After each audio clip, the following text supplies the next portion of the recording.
What's going on? Welcome, everyone. Well, good evening. The Yankees, game 138. Watch along with me, BX Sports Jedi Kev. I appreciate you guys. Hope you have a wonderful evening, Tuesday evening. And good morning in the Philippines, 7 a.m. in the Philippines, 7:01 Eastern Time. I appreciate you guys here. The Yankees trying to snap a little losing streak here. And now they're going to try to turn it around. They have the ace coming on the board. I'll bring you the lineups. And first, let's feature the matchup for tonight. You got the Toronto Blue Jays at 74-62, fourth in the East. The Yankees at 78 and 59, second in the American League. Boy, they're lucky they still hold on to that second and the lead of the first wild card last night. Blue Jays beat the Yankees, but in Fenway, the Tampa Bay Rays came back and they really stunned the Red Sox last night, 11-10. A wall inside the park, home run, all types of shenanigans, and we by our skin of our teeth hold on the first wild card. Not playing good, but tonight we go up against our old friend Steven Matz from the New York Mets days, a record of 10-7, a 3.81 ERA, and we get Gerrit Cole coming against the Yankees after that 15 strikeout performance. He's why he's our ace. He's here to stop the bleeding, and we hopefully he has another performance in Anaheim, put the team on his back, and continue to earn that hefty contract that he has for the Yankees. I have the lineups for you guys. Let's go first with the visiting Blue Jays. Leading off is Dickerson playing in center field. Looks like Springer is injured again. He's not going to at least play tonight's game. He fouled some balls off his knee. He was in really much pain. Batting second, Simeon, the second baseman. What a game he had yesterday. 2 home runs. I mean, almost 6, 7 RBIs. Excellent game yesterday afternoon. You got Guerrero Jr. hit his 40th yesterday, set the tone. He's batting third at first base. Batting fourth at shortstop, Bo Bichette. Batting fifth, Teoscar Hernandez in right field. Batting sixth, the designated hitter Kirk.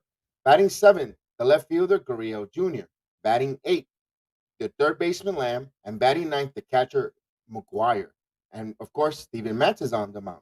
For your New York Yankees, here's their lineup they're going to go with. A little bit different, constructed different. First time we've seen this configuration of lineup. You got, of course, leading off DJ LeMahieu at second base. Aaron Judge is going to play center field, batting second. Anthony Rizzo, number 3 hitter, and at first base. Giancarlo Stanton will be the cleanup hitter in right field. The fifth, Voit, a designated hitter, followed by Gio Urshela at third. Greg Garner will play left field, not center. They'll play him in left, and they're giving Gallo a much-needed rest, time off to clear his head. You also got Kyle Higashioka behind the plate. And at shortstop, batting ninth, the pride of Morris Park, New York, in the Bronx, Anthony Velasquez. Of course, Gerrit Cole will pitch tonight's game. That's the lineup. We get ready to call the first pitch. And passing by and saying hi to review the wrestling. Stay healthy, be happy, look out stories for boxer Juana Lopez. And it's bad. Yeah, thank you for the heads up with Joanna Lopez. I'll take a look at that. We're gonna, Alex. I also have also with the Mexican fighter that passed away. We're gonna have that on Thursday. I'm gonna have a breakdown on that in the state of women's boxing. But thank you, Alex, for going and passing by, and thank you always supporting and support Alex Poquito. Absolutely. And we got Mark Brink saying go Yankees. Checked in early. I appreciate you. Absolutely. There's the raw call with the chat. Cosmic Jerry as well. Appreciate you bringing in some stuff. And we have 75 more subs. Let's go. We'll get you there. We'll get there. We'll get there. Thank you, A to Z Media. We'll get there. I appreciate it. Thank you. Welcome aboard. Robert Parr, he is back. Salute from a well-deserved vacation. I hope you have a beautiful vacation in Jamaica. I hope you and your wife had a lovely time and re-energize and recharge those batteries for the grind. And we definitely great to see you back. We mentioned you through the whole broadcast and always kept giving you the best wishes out there. And the receipts is there. So you can see where we had you in our thoughts, and we know you were enjoying a very well reserved vacation. And we have no Worldwide is in the building. Worldwide, well, salute, my man. Salute. Salute from the Love of the Game podcast. And we're ready to go for the first pitch. I can't wait to get it going. Once the game goes on, we'll call the throws and pitches. But first, this is where Mr. Worldwide is in the building, and this is where he's from the Join the podcast. You see them in my introductions when we introduce we all collaboration. You see it in my promos when we start the program, when we close it, he's from the Love of the Game. And also Nick's Real Talk with myself and Divine. We Clear Talk Basketball. Mike Cleary. Hello, what's going on, my friend? Welcome aboard. I appreciate you. Yankees trying to snap this losing streak. Hopefully we get this losing streak out of hand and we get going, and we start going back on our winning games. We have our ace in the mount, and we shall be ready to go once the first pitch. But back to Gallo. I'm glad that they have that, giving him a day off to clear his head, to rethink, retool, see this, let the game slow down, and so forth. But first and foremost, I also want to, before we start the program, I want to say Happy Rosh Hashanah to all our people from Israel. The high holidays have started all through the, in between every inning, in between a full inning. We'll do a commercial break and we'll give tribute to Rosh Hashanah, and we'll have a couple of breaks of promo videos celebrating Rosh Hashanah and the new year, the high holy holiday for all our Hebrew friends. And we appreciate you guys. I appreciate it and thank you so much. And shalom, and have a happy new year to all our Hebrew friends. And we appreciate that. Oh, you got it. You know it. That's what we do. That's what we do. They don't even need to be thanked. That's no problem there. So we shall get the first pitch. We should get going. I can't wait. The ball calls and strike. We're about 5 minutes, less than 5 minutes, ready to go in the Bronx. And the Yankees take the field. They're ready to, the first pitch coming on a beautiful night in the New York, in the Bronx. Cole is ready to set. These Toronto Blue Jays are been hot. You know, they're all top four in the American League this season. Simeon is one of the top four. Marcus Simeon is phenomenal with 37 home runs, 97 runs, and 73 extra bases. Remember, he's going to be a free agent, Simeon. He moved over to second base to play in Toronto. He's looking to get a hefty contract and might want to go back to the shortstop position. So he's playing for a contract, and players, when they tend to play for a contract, play above and beyond their head and mean. So Gerrit Cole starting his warm-up, and Gerrit Cole's going to be his 25th start for Cole. A record of 14-6, a 2.7.3 ERA, and 155 innings with 32 walks, 215 strikeouts, 18 home runs. Opponent batting average against him at 207. He's coming in really hot. You know, he's been pitching well, that beautiful 15 strikeout performance, and he has a lot of Blackwood case strikeouts, and the radar gun loves him. He's in the upper 90s to close to sometimes hitting 100, and he's got the stuff. He's our ace, and when this is what you need your ace to do, come and stop the bleeding, stop the losing streak, and provide a stoppage there. So we shall see. I can't wait for first pitch. Cole is warming up, but once he gets ready, we're going to see that Dickerson comes in to the batter's box. And before we start, let's look around the majors real quick. In Miami, bottom of the first inning, Mets up 2-1 in Miami. Miami's still batting right now. They got 2 on with 2 outs. A run is in. They cut the deficit to 2-1. Let's see the games around the majors. There hasn't started yet between Boston and the Blue and Tampa Bay. It's still not on the way. And the game on the way in Pittsburgh, you got Pittsburgh 1-0 over Detroit, and currently top of the third, Minnesota and Cleveland no score. So those are the games that are on their way already. And here in the Bronx, we're getting ready to set. I'm here to call. This is Bronx JEDI calling it from Orlando, Florida. Here's the first pitch. Here it comes. Swing and a miss, foul out of play. Quickly 0-1 the count. Gerrit Cole, the right-hander. He's wearing the Yankee traditional pinstripes like I am wearing. White with the blue pinstripes. Navy blue cap, interlacing white. Toronto Blue Jays wearing the royal blue uniforms with the white lighting. A blue hat with the signature Blue Jay bird. Ball outside, 1 ball, 1 strike. And their gray pants. And here she go. So the second pitch is 1 ball, 1 strike. And Robert Sawyer writes, we win and the Rays win. We lose, they want to lose. I know we can never get on the same, we can never kind of pick up games, but it helps the Yankees keep that first wild card. And here's the pitch. Out of play, 1 ball, 2 strikes. I'm going to put the Toronto lineup underneath the ticker here. And then we'll put that there as well because Rosh Hashanah. 1 ball, 2 strikes the count. And here's the 1-2 pitch. Cole, ready to deal. Looks like a beautiful night in the Bronx. I'm glad you guys are here with me, watching along. And here's the 1-2 pitch. Here it comes. Struck him out swinging. So there's the first one. So one away, and here's Marcus Semien. I was telling you about the beautiful night in the Bronx. It's 76 degrees, feels like 73, a little cool breeze out of the southwest at 7 miles per hour, 54% humidity in the Bronx. Beautiful night in the Bronx. Here in Orlando, it's 85 degrees and hot right now. So I hope you guys have a beautiful weather where you're at. And here's Semien batting 267.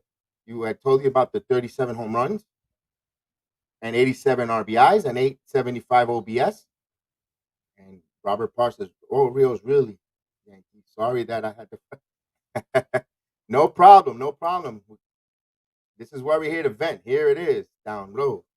1 ball, 1 strike. Yes, indeed. That's the strikeout call. Whenever there's a Yankee strikeout call, it's the PC Richard. Absolutely. Yes. So here's the 1 ball, 1 strike count. Here it comes from Gerrit Cole, the right-hander. And the deal, down low. 1 ball, 2 strikes. Actually, two balls and a strike. I read it backwards. My mistake. So 2 balls and 1 strike, Cole. Ready to deal. You already have to strike out. First batter right off the bat. And here it comes. There's a flip. It's a fair ball on the line. Just hit the chalk. This might be a double. And it is a ground. It is a double.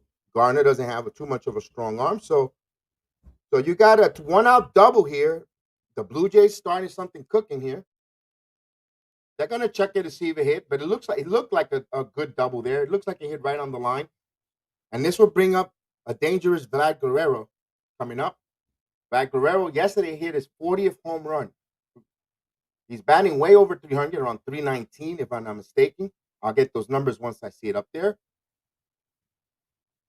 And you still got to show support for defensively for Cole. He's a very smart pitcher. He's batting 321, 40 home runs, 98 RBIs. So look at those numbers from him. Definitely having his name put in the MVP, American League MVP candidate. So Cole from the stretch. Here's the first pitch. Just inside, almost hit him. 1 ball, no strikes to the pudgy first baseman, Guerrero. 1-0 pitch. But Guerrero's having a phenomenal season. MVP type numbers. He should be there. 102. 1 or 2 from Shohei. You could actually put a good case for Guerrero. Hey, Allen Jr., I'm glad you're back. I'm glad to see you. Here's the pitch. Ground ball. Could they turn 2? No, they hold them. Velasquez makes the play looks routine for a quick 2 outs. So you scored that at home. Shortstop to first, 6-3. No advancement. And here comes Bo Bichette, batting 291. So another 300 hitter. And here comes Bo Bichette, 291, 21 home runs, 80 RBIs. Allen Jr., what's going on? I'm glad to see you back here. Again, welcome back. It says Bronx Sports, my opinion, this post Gleyber needs to be benched and let the Bronx boy play. Yes, the pride of Morris Park. And he is playing shortstop, by the way, and batting 9th. I think we need to, I know you hate to say, hey, Jerome, what's going on, man? I'm good to see you. Life is good. I hope you're doing well too. Good morning, good Thursday morning. Wednesday morning out there in the Philippines. Good morning. 7 a.m.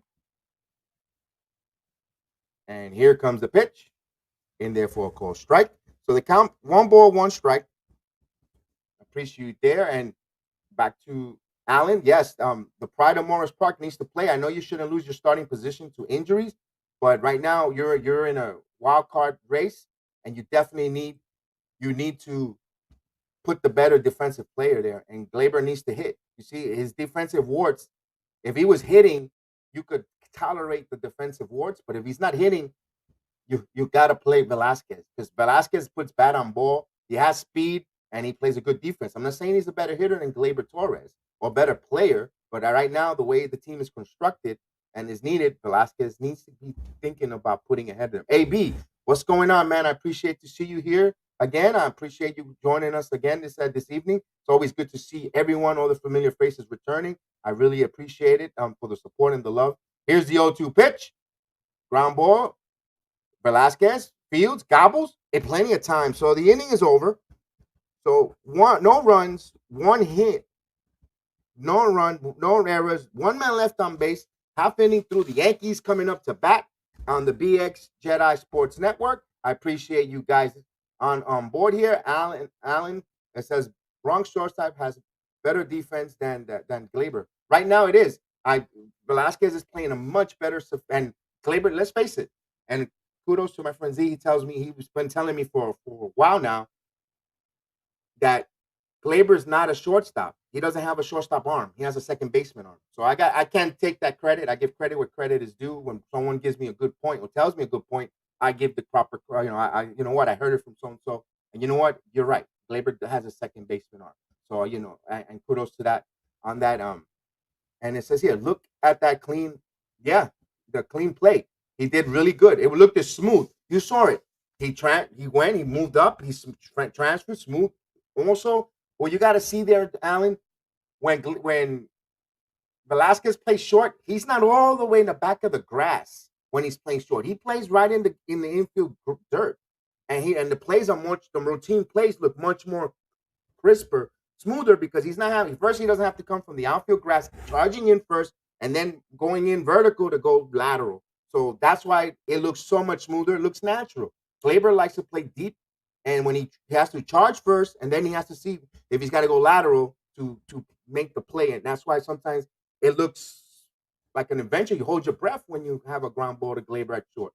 So here's our old friend Steven Matz with 24 starts, a record of 10-7, a 380 earning RA, 123 innings, 36. I lost on that. 36 walks, and we seen our old friend Matz. We know what we get from him. We saw him in New York with the Mets. Now, can the Yankees put good at bats? We haven't. The last few games, they haven't been really working the count like they normally used to do back in the good days. And when we had the 13-game winning streak, they kept a lot of extending of the counts, not lackluster. So we shall see how they're going to approach this. And the lineup looks pretty balanced. Only difference, you broke up the righty and lefty. You put Rizzo third, and here's LeMay with the first pitch in there for a call strike. So now you have balance in that lineup.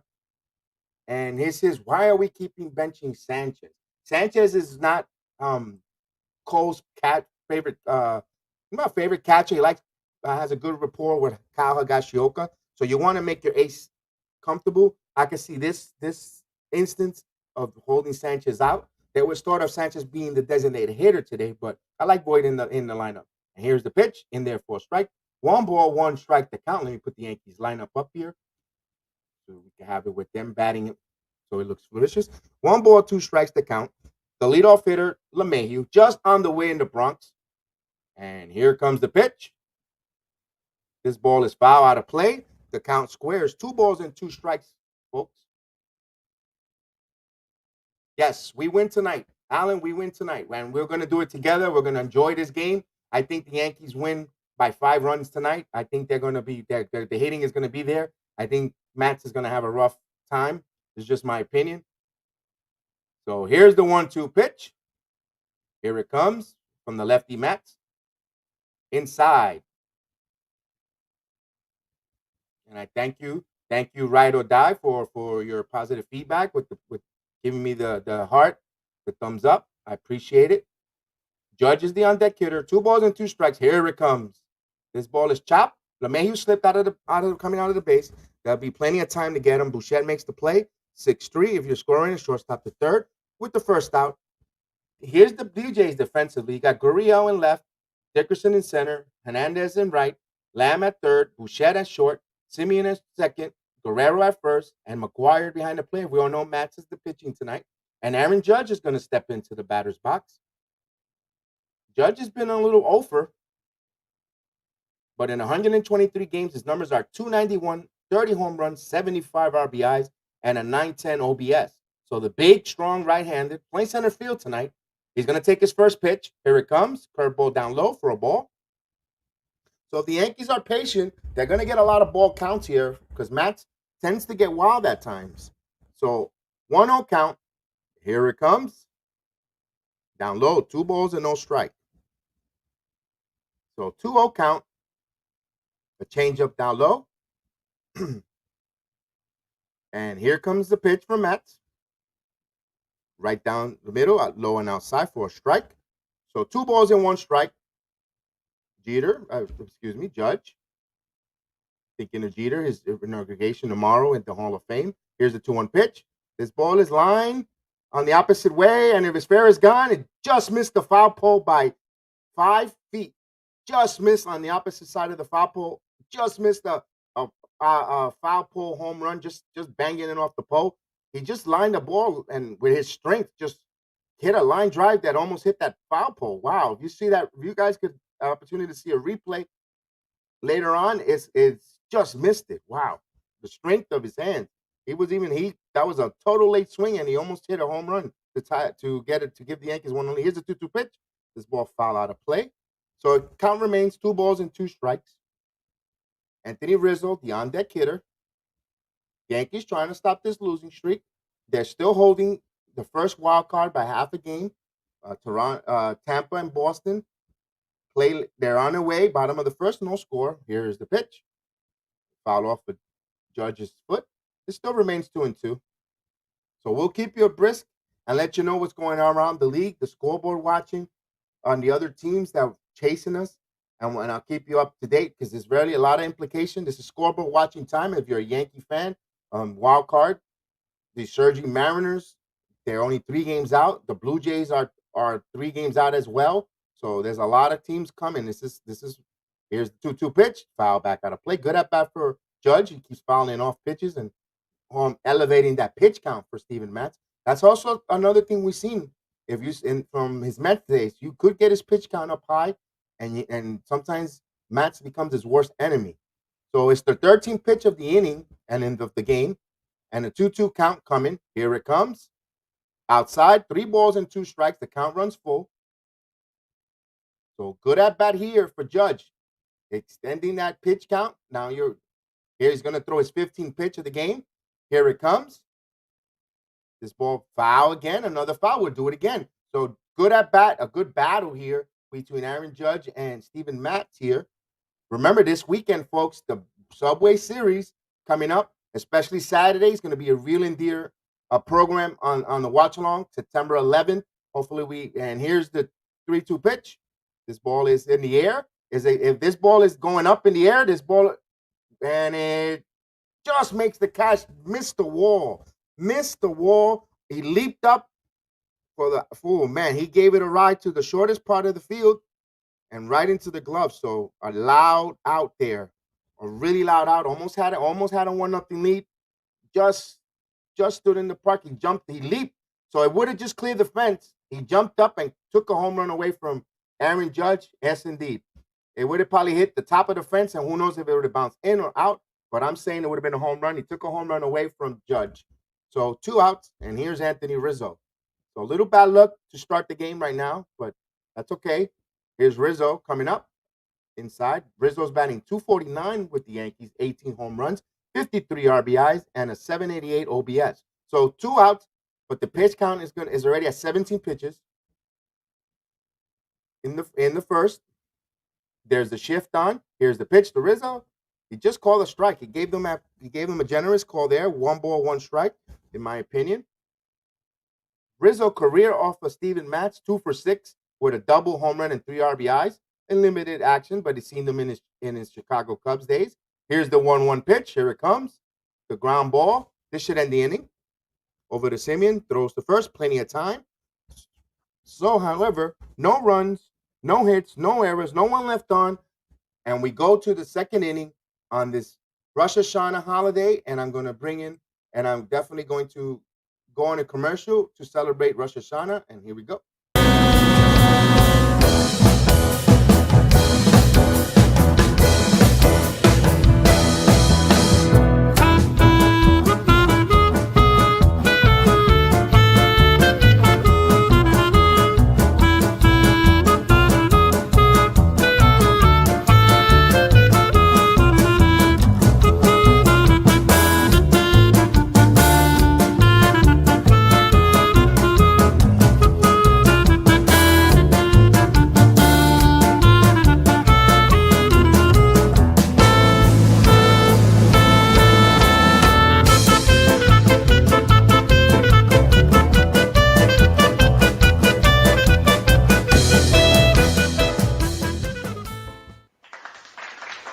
And thank you for joining me.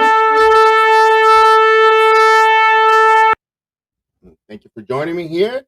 Appreciate it. Happy Rosh Hashanah to all our Israeli friends. The high holiday.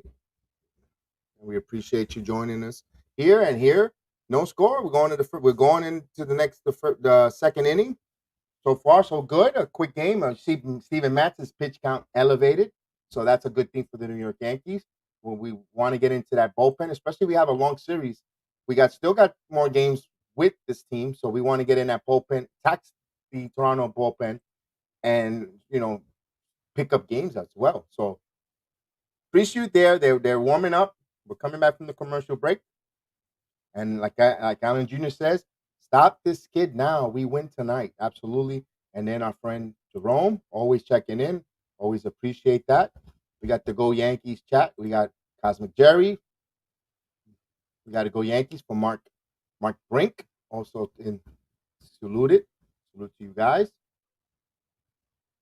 And here comes the pitch from Gerrit Cole. Swing and a miss.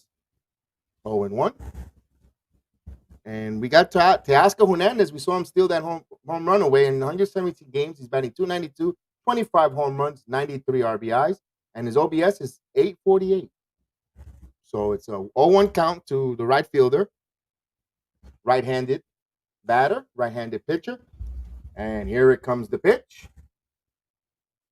Just missed on the outside corner, evens the count at 1-1 Didn't miss by much. Cole is going to deliver 17 pitches so far. And here it comes. Swing and a miss for a strike. So it's 1 ball, 2 strikes, the count. He's been throwing a beautiful slider there from Gerrit Cole. It looked a really nice pitch there. Hernandez, the 292 hitter, the right-hander. And here it comes. He swing. Did he go? Yes, he did for a strikeout.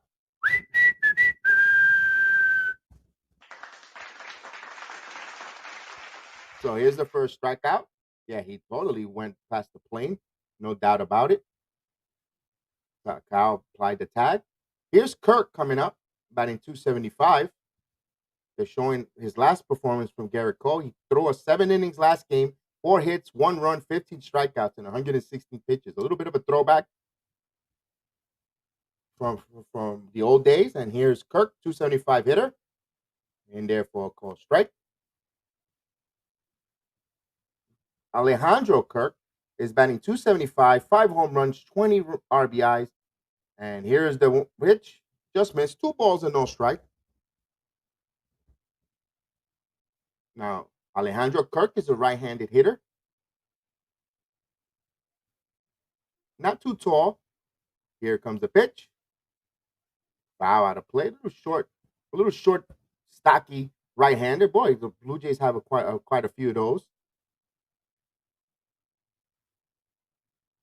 But they could hit. But they could all hit. So he's batting 275. Nothing to sneeze at there. And here's the 2-1 pitch. Foul out of play. We would love Gleyber Torres to be hitting 275 right now. And they got hitters up and down that lineup. So despite them looking short and pudgy, but they're coming through. And Gurriel's the on-deck batter.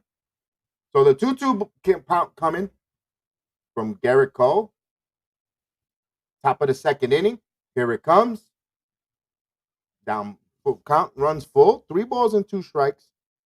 You got Lori Gurriel Jr. on deck. Let's look around. Any changes? Bottom of the second inning in Miami. Miami and the Mets are all even at 2-2. And no score still in the Tampa Bay Boston game. This ball is up in the air. This ball might be going out. So the short pudgy guy makes it 1-0. Alejandro Kirk hits a home run, opposite field shot. And the Blue Jays, they can hit. They put bat on ball. And it's up 1-0 right now. So the Yankees again trailing again in the series, down 1-0. 100 mile per hour, 362 home run shot. So there it is, 1-0. So the Costco stakes are really coming big for this Toronto Blue Jay team. They got power. And he puts on the Toronto vest. Whenever they hit a home run, they go in a sports jacket, Toronto sports jacket, and walk the dugout. So here's Gurriel Jr. batting 277. Ground ball to LeMahieu. LeMahieu fields, gobbles. He throws him out, and he gets him for the second out. So 2 outs. And here comes Lamb. So it was a high fastball, and he just put the good bat on the ball. And when you make contact and when you put good bat on the ball, good things happen. A fastball elevated enough where Alejandro Kirk just put the bat on the ball and just and the speed, 100-mile-per-hour pitch went exactly 100 miles an hour back. So that's just what it is.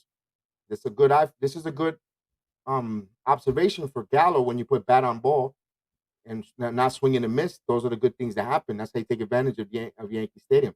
So Jake Lamb coming in, a 211 hitter in 45 games with 6 home runs, 13 RBIs. Not a lot of limited action. Here's the pitch. 2 balls and no strike. So I noticed this inning with Cole a little bit behind on the count. And when you're behind on the count, you make the hitters a better hitter. So here's the 2-0 pitch. It was 2 outs though. Here it comes. He missed again. 3 balls and no strike. So the less time you want to get these 7, 8, 9 hitters quickly and not allow them to get on base to allow the table setters up and the big bats and swing and a miss, 3 balls and 1 strike. Also, it keeps your pitch count low. And the less time around the lineup you see that top of the lineup, the better it is. Advantage Yankees. But if you're going to start walking and putting guys on base, the lower part, 7, 8, and 9, you get yourself in some trouble. And here's the 3-1 pitch. He's in there for a strike. So the count runs full, 3-2. So Cole's trying to get out of this inning. A run is in already on the solo shot from Alejandro Kirk. And here comes the 3-2 pitch. Cole ready to deal. And here it comes. This ball is in the air again, but Stanton is there to make the catch. So the inning is over. However, 1 run on 1 hit, no errors, no one left on base, 1-0. Blue Jays. We go to the bottom of the second inning. Yankees trail 1-0. For the Yankees in that inning will be Giancarlo Stanton, followed by Luke Voit, Gio Urshela, and Brett the Hitman Gone if anyone gets on base. So we go to bottom half. The Yankees right now trailing again in this second game of the series. But they one silver lining is they have Matz on a high pitch count in the first inning. Now they need to continue to work the count, have smart at bats, and not get desperate and want to try to hit a 3-run home run every batter coming up. Just take it 1 pitch, 1 at bat, 1 inning at a time. Good things will come. Keep working the count. Keep doing your grinding. Good things, good fortune, and good things are going to happen. Put the bat on the ball. Good things happen. When you're swinging and missing, you get the results that we had in those losing streaks. So hopefully we turn it around, revert back to what made us successful in the 13-game winning streak, working the count, guys on balls, good defense, timely hitting, good pitching, and everything will work itself out. So not to panic, Yankee fans. We'll put back the Yankee lineup up there. Here's a little bit of the minor leagues show you a little bit of the Yankee prospects down in the minors while we're in between commercial break. You got how our young kids hitters down in the minors are doing. If you see on the scroll on the bottom, they're playing very well. I think the minor league season has come to a halt, and but these are the numbers of the young kids, promising prospects. We'll go back with the Yankee lineup, and we should be ready. They've seen Luis Severino. Good news, was throwing in the bullpen, and hopefully we'll get to know some stuff tomorrow, how he feels, some quiet time. Let's see if he's ready to come back. The Yankees could sure use him. Would there be enough time? We shall see if there's enough time for him to get back into Major League Rate. Here's Stanton coming up. I just wanted to put that the Yankees relievers in the minors and their ERA, which since I had the young kids hitting, I got their bullpen, their arms. And here's Stanton ready to deal the first pitch. He swings, foul back. So he quickly falls behind. 0-1. Stanton, 266 batting average in 115 games, 26 home runs, 73 RBIs. His OBS is .848. So the big right-hander having a pretty good season here. Here's the pitch, up high. So evens the count, 1 ball, 1 strike. He's been pretty relatively healthy so far, playing the outfield, enjoying it. Made a beautiful diving catch again in the Orioles series. There's the ball, 2 balls and 1 strike. Everybody held their breath when he did that diving catch. He got up like a champion. No injuries, no. He just made the nice extension of a diving catch. Got up, made it look good. So here's the 2-1 pitch. 3 balls and 1 strike. This is what we know about Steven Matz. He gets in these type of trouble. Seeing him with the Mets. So the Yankees have to be patient. Put on some good at bats, and they're gonna have men on base. They're gonna have plenty of opportunities with runners on. Here's the pitch. Stanton hits a shot. This is if it looks like it might go. No, it's staying in the park. Man, he just missed the pitch there. He flied it to deep right field for the first out. So they're flirting with that right field wall. And like I said, they need just to have better at bats, put bat on ball. Here's Luke Voigt coming up. In 55 games, Luke Voigt is batting .250, 8 home runs, 31 RBIs, OBS of 763. The big, strong country right-hander from Missouri. You ready to come in? The postman of steak, potatoes, and milk, Luke Voigt. And here's the pitch. In there for a strike. Boy looks strong, like he could move bricks all day long. That guy is a strong dude. And here's the 1-1 pitch from Luke Voigt. And he uses the force. He uses the force for a base hit. And he's on with a single. So that's the Yankees' first hit of the game. It brings up Gio Urshela, playing third, the most happy fella from Colombia. And they're showing Voigt a breaking ball. He hammered it over the shortstop's head into left field.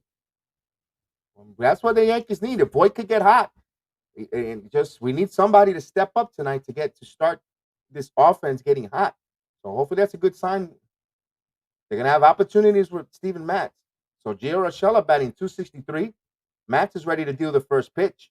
Here it comes. He just caught the outside corner, the breaking ball high for a strike. Urshela in 91 games, 262 hitter, 11 home runs, 41 RBIs, an OBS of 720. The right-hander from Colombia. And here's the deal. This ball inside out for a strike. He's down quickly 0-2. One thing Gio we've seen him, he can handle his bat. He's gonna have that big vacant between first and second. First baseman holding on Voigt. So he's gonna be able to shoot that ball in there and we'll see if Voigt could be able to go first and third on a single if Urshela tends to go that way. So the 0-2 count, 1 out so far. Yankees are trailing 1-0 currently right now. Bottom of the second inning, and here's the pitch. Did he go? He did. Bad. He looked terrible there. Swung and a miss. He got himself out. Matz did not make the proper pitch. He expended the zone when you have an 0-2 count. You tend to expend your zone. Can't you start to throw balls? So he chased. So quickly there's 2 outs. And here's Brett the Hitman Gardner, the veteran. And we're looking at that as breaking ball. And Gio just got himself out. Good. Kudos to the pitcher. He made his pitch. And that's what the batter did. He chased. So Matz right now on his 29th pitch, about to deliver his 30th. Gardner in 115 games, a .213 hitter, 6 home runs, 26 RBI, and his OBS of 656. So lefty on lefty matchup with 2 outs though. The veteran Gardner. Matz about to deal. Here's the pitch. This ball is line, base hit. So there's a hit, second hit of the inning. We'll go station to station, and that will bring up Kyle Higashioka. You got a runner in scoring position now with 2 outs. This is another thing with the Yankees. If you have your eye into going into October, you need to come through with the 2 outs base hits. You got runners in scoring position. You got to be able, your team as a team, you need to concentrate, have better at bats, and come up with the big 2-out hits. So here's an opportunity, a big 2-out. You have your ace on the mount. You want to give that tying run. You want to try to get that run back, make it a new game because you trust your ace. So this is a big at bat early in the game. Higashioka in 56 games with the Yankees, batting .179, but he has 9 home runs, 22 RBIs, and OBS of 662. He can hit the long ball, but right now we're looking for the hit. And here's Matz ready to deal. And here it comes. The ball, he swung at the first pitch up in the air. It's going to end the inning, and going to very bad at bat from Higashioka. So you got a little bit of a rally there, and you need to make the memo of the game with the Yankees hitters get Matz to get his pitch count up. I personally think that was a terrible at bat. He swung at the first pitch and just popped up a lazy pop up to left right field. You killed momentum there. So for the Yankees, no runs on two hits, no errors, left two men on base. They still trade 1-0. See, this is the kind of approach that is not good. This is where a hitting coach needs to sit down and make a game plan, or manager or general manager in this case, when they collaborate and they speak. They need a game plan. We need to work the count on Max. You Higashioka should know, work the count. You know what you have with your ace. You have them out there. You gotta have the other team's opponent pitch. At least you should have seen at least three pitches in that at bat, in my opinion. But he swung at the first pitch. Sometimes that's the best pitch they say to hit. But in this case, it wasn't. It was away, and he missed it. And this is the bad approach, and it's terrible. Brandon, what's going on, man? I appreciate seeing you. What's up, bro? Yankees can get two good hits in a row, but never when it counts. We'll be in fifth. We will five in a row though. I feel it. Okay, we're gonna win five, but they're gonna put a crooked number, Brandon. I think the Yankees are due. I think they're gonna have an inning where they're gonna have a crooked number. But personally, when they bring up that crooked number, I want it to be when they get like a string of three hits, a double, couple hits, and then if the home run comes, it comes. But I don't want it to be led by the home run. Of course, I love to see the home run. Who doesn't? You get the run back, but I don't want them to fall in that false narrative that they could just always rely on the home run. I want them to learn how to grind out at bats, put the bat on ball, and learn from the Blue Jays. They hit the home run. Yes, they hit the home run score, but he just put bat on ball, and the ball, and good things happen, and that's what's not being happening right now. So for sure, here I'm feeling a big inning too. Yep. Yeah, I feel it too. It's coming. I think they're gonna have a monster breakout inning. One of these innings coming up, and unfortunately, it's gonna be on Steven Matz watch. So we go to the top of the third inning on this Jewish holiday, Rosh Hashanah, to our Jewish friends and family. Appreciate you guys. And to the High Holy New Year popped up. And that was McGuire, the catcher, on the first pitch, pops up to LeMahieu and makes the catch for the first out. Now that's also a bad bat there as well. You got a 1-0 lead. You got the Yankees ace. You want him to throw pitches. He was struggling with the lower part of the batter, trying to throw strikes. You should have worked the count there. So here's Corey Dickerson, but I guess that's a lost art in Major League Baseball these days. Working the count. Corey Dickerson is 0 for 1, struck out his first time up against Gerrit Cole. Gerrit Cole's going to deliver his 33rd pitch, and on the bench you see there's a shot of Gallo and Torres. They need to keep an eye and see what the Blue Jays are really doing here, how they're batting approach in there for a cold strike. 0-1. They put bat on ball, and you got to watch their approach. Unfortunately, sometimes you have to tip your cap to your opponent or your rival because they're doing something that you're not doing, and you can learn. Here's the pitch. One ball, one strike. You and sometimes you look and try to apply. You take the good from your opponents, and you take away the bad that don't work for you. So here's the pick. Derrickson is on with a single just out of the outstretched reach of DJ LeMahieu. So Dickerson is on with a 1-out hit. And here comes Marcus Semien, the top of the lineup. The number 2 hitter had a hell of a game yesterday.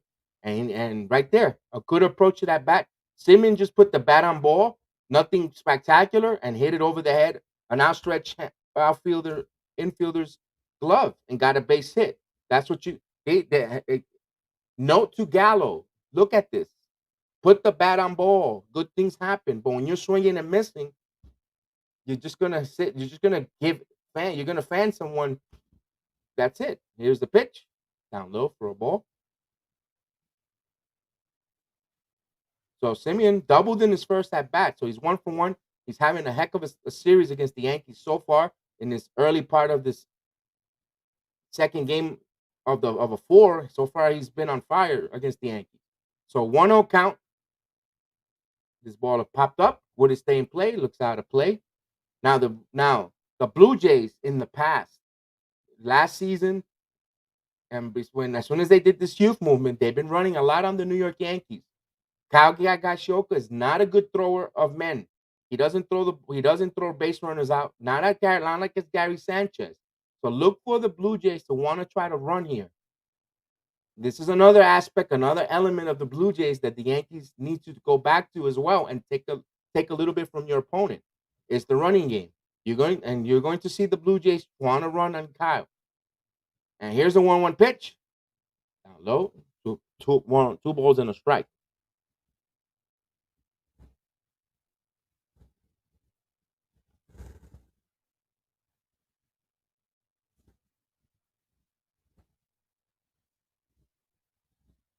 Here's the 2-1 pitch. Here it comes. Throw over to first. So they're keeping an eye on the runner there. Just when I was telling you about that running game, and Toronto likes to run on the Yankees catchers. They've been doing that since 2020, if I'm not mistaken, or 2019. They've been doing a lot of running ever since they got these young kids in there. Here's a 2-1 pitch down low. So the count goes to 3-1. You don't want to get yourself with base runners on with these 300 hitters and these home run hitters and Guerrero and Bouchette. They're very dangerous. The 3-1 pitch. Yankees trying to get a ground ball double play here to get out of this inning and leave Guerrero for next inning. Here's the pitch. In there for a call strike. The count runs full. 3-2 now. Very nice changeup that came right back across the plate. Right now, top of the second inning in Boston, the Tampa Bay Rays has a 3-1 lead over the Boston Red Sox in Fenway. Bottom of the second, Blue Jay has runner on third with 2 outs. Here's the pitch. This ball is up in the air. His fair is gone. And he pulled it. Foul. Just foul. But he gave it a ride there. Put a little bit of a jolt scare. Simeon is locked in. He's really locked in. So Yankees got to be careful here. 3-2 count. They don't aggressively get themselves out either. You have to challenge these Blue Jay hitters. They put a lot of bat and ball. So this is a tough matchup for the Yankees. Also, Simeon is also trying to get a contract. He's a free agent coming up. And here's the runner. He runs and the ball and base on ball. So I told you about the running game. So now you got 2 on with 1 out. A walk for Simeon, and here comes Guerrero. A little bit dangerous opportunity here, the Yankees. They're trailing 1-0, but boy, does it feel like it's 10-0. The way the offense has been sputtering the last few games. Even the Orioles series, the victory with the Orioles game. They've been sputtering. The offense has not been clicking. So this 1-0 feels really high. It feels like a 10-0 lead. You don't, like, wow. So we really are a little bit concerned if you're a Yankee fan. So here's Guerrero. He grounded out in the first inning, so he's 0 for 1. The right-handed, here it comes the pitch. This ball is up in the air. It's gone. It's staying in the ballpark. And Garner with the catch. He quickly throws in for the second out. He looks on TV. It looks like he gave it a ride, like that patented Guerrero swing, but the ballpark held it. Didn't go too far in the outfield. Didn't make the warning track, not even the warning track, but he hung it. It was a hanging ball. He just caught it at the end of the bat. And he thought he had a home run. He got into his home run trot, and then he saw it and he slammed the bat. So a little bit of a moment if you're a Yankee fan. 2 outs. He knew he missed it. He knew he missed the hanger. It was a hanging breaking ball by Cole, and he got away with it. Here's Bo Bouchette coming up. Another dangerous hitter with 2 outs. Cole is going to deliver his 44th pitch, and here it comes for a ball down low. So Cole doesn't look too sharp this inning. Bouchette 0 for 1, grounded out. Bouchette batting .290 with 21 home runs. He has 82 RBIs. So the guy has come through. Now, can the Blue Jays come up with a big 2-out hit? That could be the difference in this game here. Can the Blue Jays come up with a big 2-out hit? Here's the pitch. Swing and a miss. Evens the count at 1 ball, 1 strike. Yankees trying to limit the damage here with 2 on and leave those 2 runners stranded there and hold on to their 1-0 deficit. So Cole about to throw his 46th pitch of the game. And here it comes. Just missed with a ball outside. 2 balls and 1 strike to count. These are high-level, stressful pitches. So that's also that's also an important. The Yankees are shorthanded with their bullpen. No Loizica right now. So 2-1 pitch. Here it comes. They foul it off. 2 balls and 2 strikes. Cole is not as sharp as he was in the Anaheim game. Although battling, he is our ace, so we know in his arm we trust. 2 balls and 2 strikes, but the offense needs to also sometimes pick him up and let him know we got you. So big contrast from tonight's game from yesterday's game. We're close to an hour and we're just in the third inning. Yesterday we were ready in the fifth. Here's a ground ball. This should end the inning. LeMahieu fields fires in time, so they get out of trouble. But the Yankees, the Blue Jays have no runs in that inning, but a hit, no errors, left 2 on. So we go to the bottom of the third. Yankees still trail 1-0 here on the PX Sports JEDI Network. Now, if the offense we need to get tie this game in this fourth inning. If we cannot have a quick 1-2-3 inning, then it's going to be time for concerning aspects. If you're a Yankee offense and Yankee players, if you're a Yankee fan, the offense they're starting to become a worry.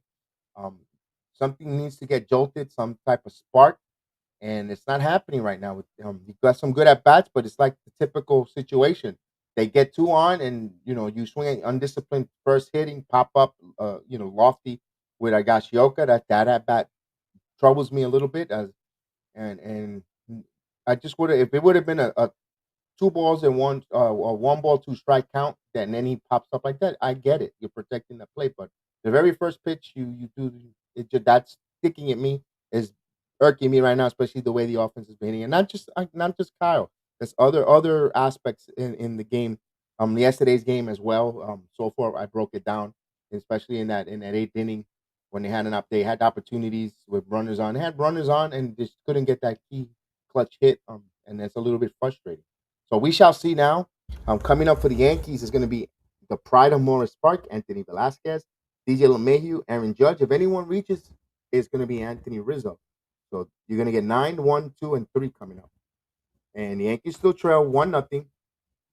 We shall see. We shall see.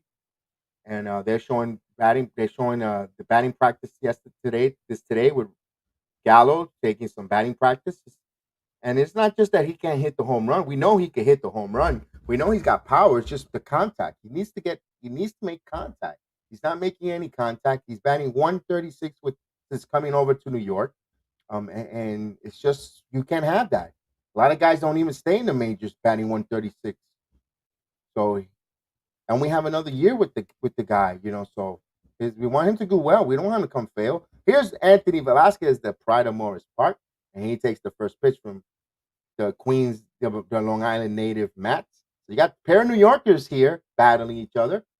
So yeah, Gallo is batting 130 with 61 strikeouts with the Yankees, the worst in the major league since the 30th of July.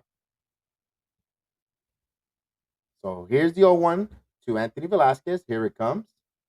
He just missed with a ball, 1 ball 1 strike. So Velasquez is batting 220 in 23 games only. He has a home run, 6 RBIs, 606 OBS, but he brings some type of different element to the lineup. And here's the 1-1 pitch out there for a ball, 2 balls and 1 strike. Velasquez rarely strikes out a lot. He puts the ball in play, switch hitter as well. I'm not saying he's going to light up the league, but he gives you a different element here. And there's a ground ball, base hit. So the pride of Morris Park gets a base hit.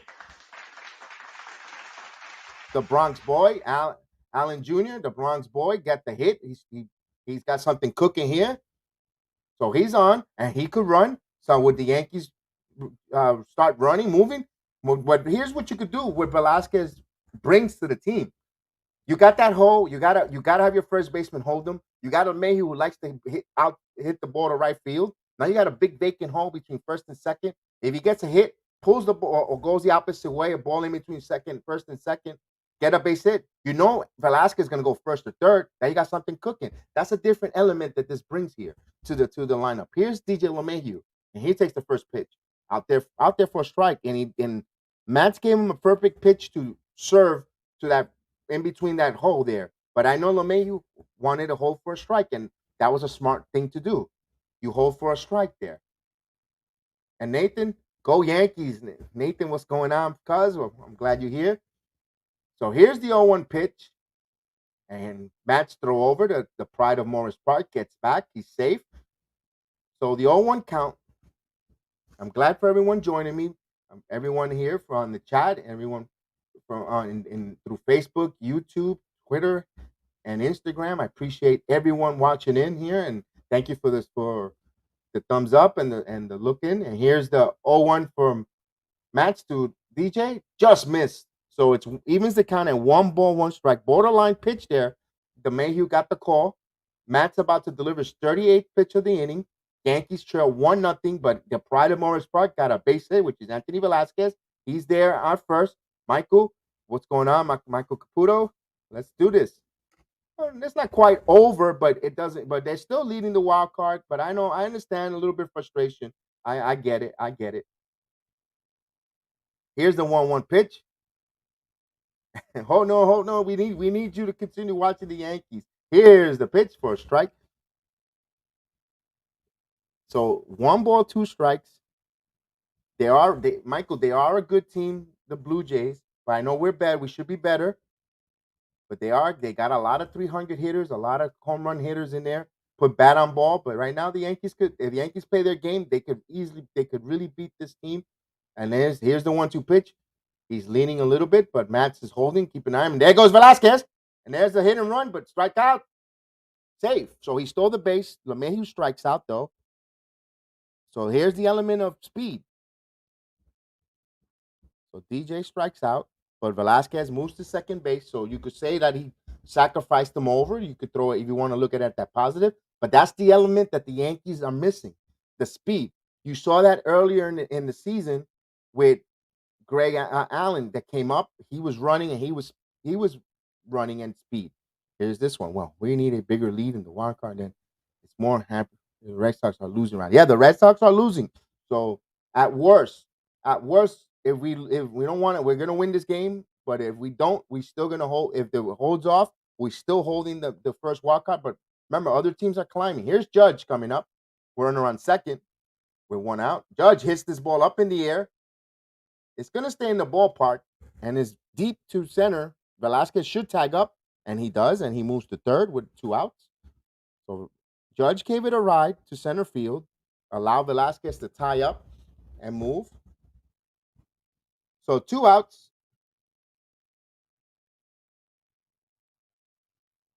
And here comes Rizzo. Now, Anthony Rizzo, we've seen him in the past come up with some clutch 2-out hits, singles. 0 for 1 right now.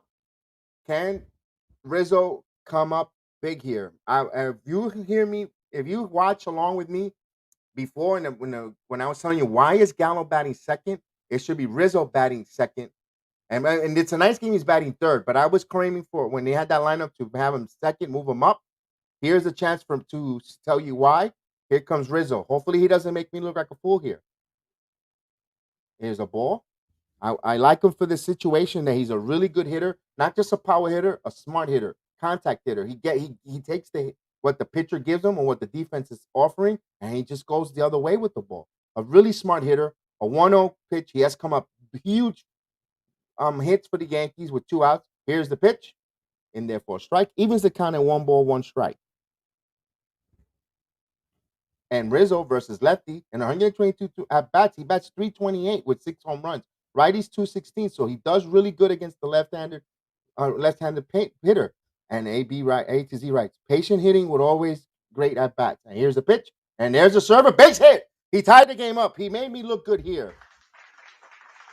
RBI single for Rizzo, and the game is even at 1 apiece. This is what speed does. This is the thing I was telling you when we started hitting. The Yankees need to do something different. Show us something different. And that kid, the pride of Morris Park, started it off with that opposite hit, stole a base, tagged up with his speed onto center field. He got into scoring position. Anthony Rizzo with a clutch 2-out base hit. He gets on. Rizzo has been clutch, and I was calling for, and then call me in the programs. I was telling you, Rizzo needs to move up, batting second, batting third, whatever it case, and flip-flop, whatever the way you feel, this is where he needs to be because he comes up with big hits. First hit, yes, you're feeling a winning streak. Let's get it. Yes, indeed. Clutch. And here's Giancarlo Stanton, 0 for 1, flied out in the second. So the Yankees tie the game up with their ace on the mound. Anthony Rizzo, yeah, you should be giving Gallo some instructions of what to hit. Here's a line drive over the head of the right fielder. We should see if they could run. No, they're going to hold Rizzo. Rizzo could run, but not too fast. So now we have first and third. The Yankees got something cooking here. He misplayed that in the right field. Rizzo's at third in the right, and it's first and third with 2 outs. And Phil Nevin, I feel we should have sent Rizzo, to be honest. It was a close play. I got to see I'm looking at the replay now to see. It didn't go too far away from Teoscar Hernandez. It hit the wall and ricocheted, and it just didn't go too far. It bounced, but not too far away from it. If it would have gotten maybe a couple more bounce, maybe, but we'll shall see. And here's the pitch. Voit foul out of play. Jerome says, watch it from my office. Let's go Yankees. Yes, yes, indeed. Yes, indeed. It's 8 a.m. in the Philippines there, and I appreciate you here watching it. And he says, losing Loizaga was a massive blow, but we're still hoping the Yankees before the end. Yep, I agree with that. But Loizaga, we got some bullpen arms, though, in the minors that I've been putting up their ERAs. Here's Voit with an 0-1 pitch. And here comes the 0-1. He lines for right to the third baseman. He goes to short way to end the inning. And so the Yankees get 1 run on 2 hits, no errors, left 2 on base. They tie the game up at 1 apiece here on the BX Sports JEDI Network. And I'm going to take a quick break. But when I do that break, we want to take Happy Jewish New Year, Rosh Hashanah to all our Jewish friends. And I'll just go with that with the tribute and say Happy New Year.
And we are back.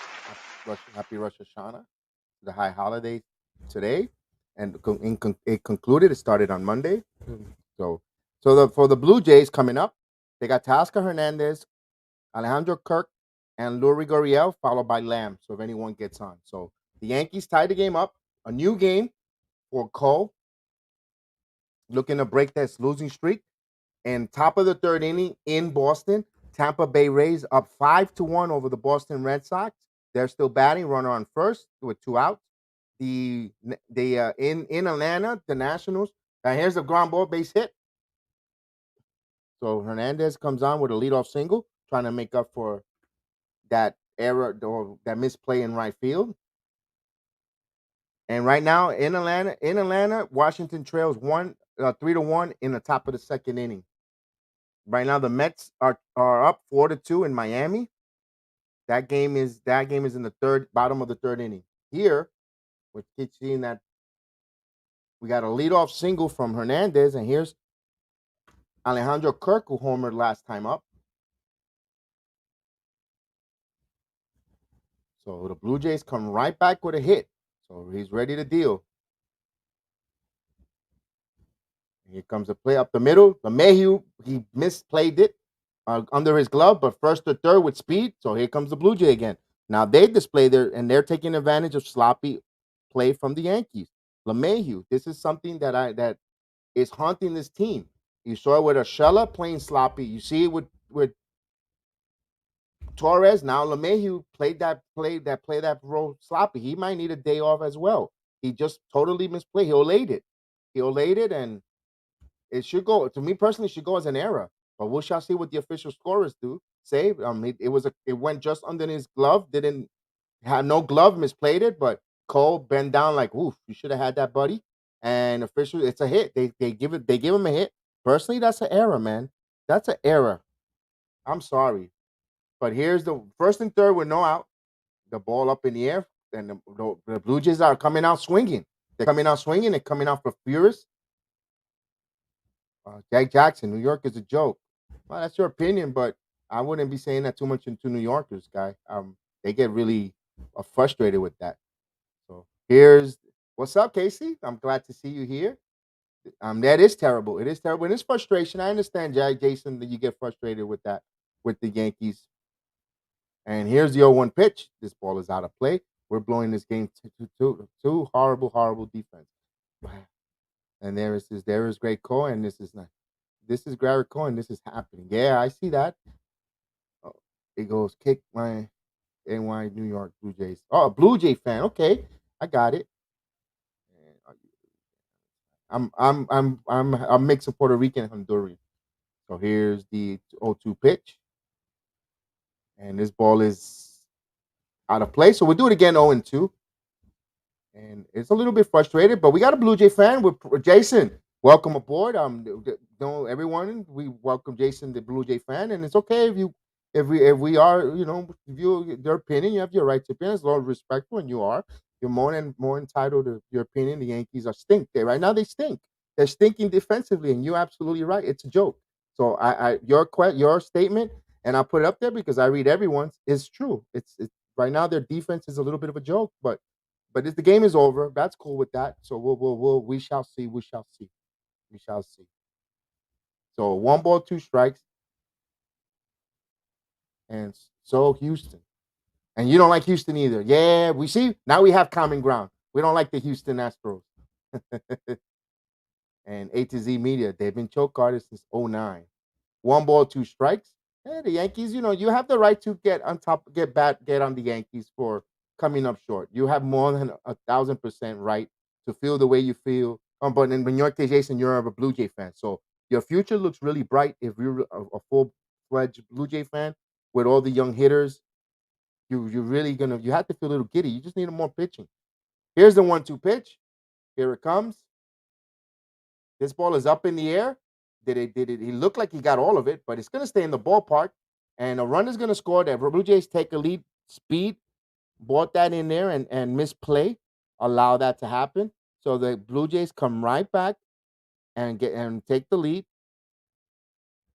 They answered right back to the Yankees. The Yankees looked like they labored, and they looked like they labored, and they did so much just to get that one run, and the Blue Jays took the lead like this. They capitalized on the Yankees' mistake, a sloppy, butchered play by DJ LeMahieu, and yes, I will roast my own players. But something's going on here. The umpire called a balk, and we got a balk. Cole balked over. Umpire was so infatuated. I don't know what he did exactly, and Boone is asking what he did. Oh, you are an Astro fan. I'm an Astro Rockets Texan fan for life. I got you. I got you. Got you. Boy, you must not be looking forward, Jason, to for the upcoming season with the Texans. Here's the pitch, down ball. You got Tyron Taylor coming up, and Tyron Taylor hasn't played since the last time he got his lungs punctured by the doctor. He's going to make a start this Sunday, and you got a healthy Jackson, Watson, excuse me, just sitting there in street clothes. I mean, that's tough for your Texans. I feel bad for your Texans, with that organization, the whole team, the whole situation. There. It's not a good time for being a Texan fan, in my opinion. 1-0 pitch, here it comes. For your Astros, they might be doing some noise this year, and therefore strike. You have a really solid good manager in Dusty Baker, despite the fact that everyone, they still have that black eye with the trash cans and so forth, but they're right now, the Astros are on their radar right now. Good team, and could they be surprising when it does settle, be there in the American League Championship against maybe the Rays, the way it looks at. I wouldn't be surprised if the Astros beat the Rays in the surprising, shocking and head into the World Series. You never it wouldn't it wouldn't shock me in my opinion. 2 balls and 1 strike. But right now we're Blue Jays and Yankees, and here's the pitch. Swing and a miss, 2 balls and 2 strikes. So runner on second on the balk. So they got two runner on second, 1 out. So the Blue Jays trying to add to this more to this lead. They took the lead back. They're up 2-1. It'll be interesting to see on a base hit if Kirk could score. He's a little, like I said, short and stocky ball player. The 2 ball, 2 strike count. Here it comes down in the ball, 3-2. So Cole is not his sharp self from Anaheim. He's battling despite trailing 2-1. Doesn't have his sharpest stuff, but you got it. When you're an ace, you have to find out to battle through. And Michael says, "Don't be shocked if the Yankees miss the playoffs." There's a possibility on that, Michael. I've thought of that. The wheels are falling off the season. Not quite yet. If our starting pitchers, we lose a couple starting pitchers here, you could say that, but you still got the core. If something were to happen to Cole, then I could say that statement could come to fruition. So the full count, runner on second, 1 out. A run is in. A little bit of a sloppy inning for the Yankee defense, especially at second base. Here comes the pitch. This ball is up in the air. And maybe tomorrow's game, you give DJ a day off. You put Ruben Ecuador in second base. Or if you don't want to put Rookie there, you could put Torres and Velasquez there. That would be an experiment to do to see if Torres could get his offense going, move him to second, and maybe who knows, you may spark something here. But DJ doesn't play third right now due to the fact he has a strain in his tricep. Here's the 3-2 pitch. This ball is up in the air. The count still remains full count. Well, it's one of these teams is hitting, and how bad our starting rotation has been, and the pulpit is not looking good. Well, yesterday's game, Michael, the Tyone wasn't bad. I mean, Krisky pooched the bed, yes, but Tyone wasn't bad. He gave up the 2 run homers, but he settled down. He pitched pretty decent. He kept them in there. If the Yankees would have scored some runs, who knows? It would be a different game. And the ball gets away from Kyle. This is something that he does as well, as much as we ridicule Sanchez. So now Kirk moves to third. Lamb is at first with 1 out. So the Blue Jays can manufacture another run without getting a hit. They got a run on third. The Yankees undoing themselves. A pass ball. This is totally a pass ball on Kyle. That should be an error on the catcher. So personally, it's 2 errors in this inning. They're gonna give him an error 1, but it doesn't look good. And this is something that frustrates me. And I'm not defending Sanchez. I'm not Sanchez sometimes get your head scratcher, but this Kyle ain't no picnic either. Defensively behind it, he calls a good game. Yes, he does call a good game, but Kyle is nothing to write home about. This team really misses Austin Romines as a backup catcher, in my opinion. So not good.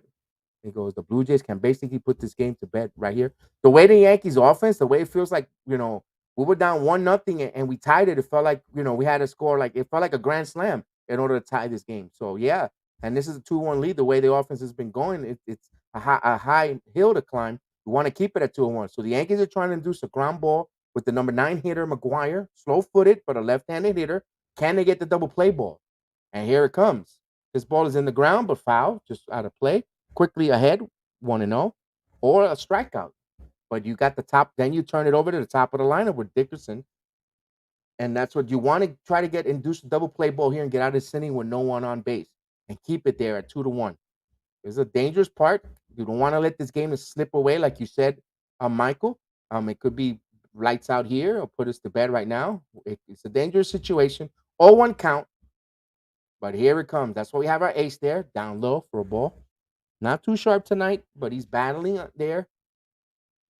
Cole at 66 pitches in the whole game right now, and we are in the top of the fourth inning with just 1 out. So a high pitch count for our ace here.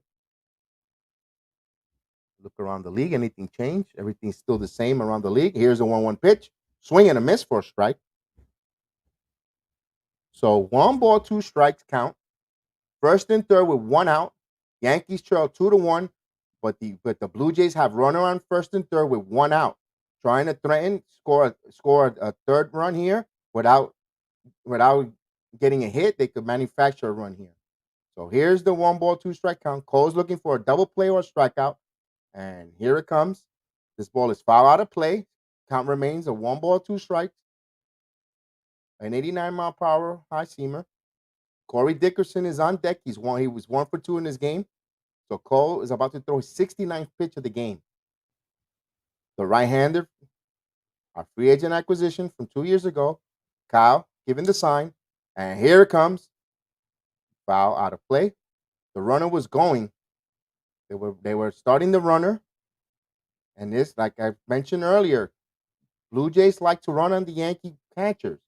They've been doing that since 2019.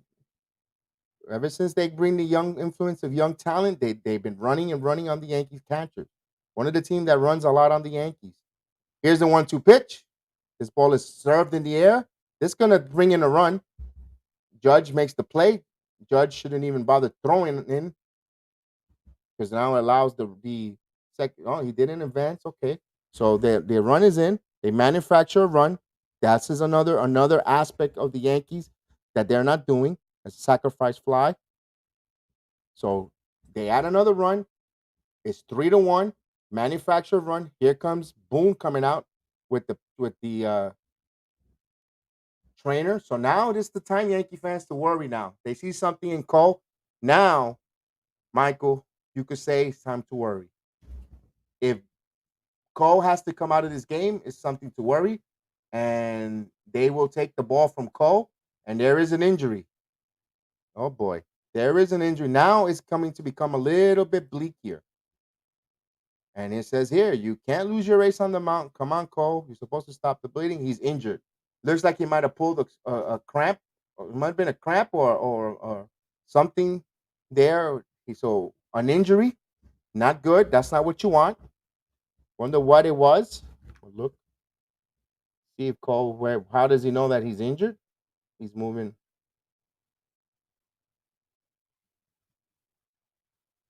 And Cole, I don't see what it. He pointed to the ball. He pointed to the skipper. Something's not feeling right with Cole. We shall find out what it is. He's sick. He made that signal to so he's not feeling well. Something's wrong. We shall find out. Everyone's going to be nervous and wondering what happened with Cole. So now nervous time, but Abreu's coming in. So now can the Yankee underbelly of the bullpen stop this high-powered Blue Jay offense? It doesn't look really good right now. A little bit of a concern, in my opinion. I am personally a little concerned. You got Abreu coming in, and we were saying as long as our pitching stays remain and minor will be okay.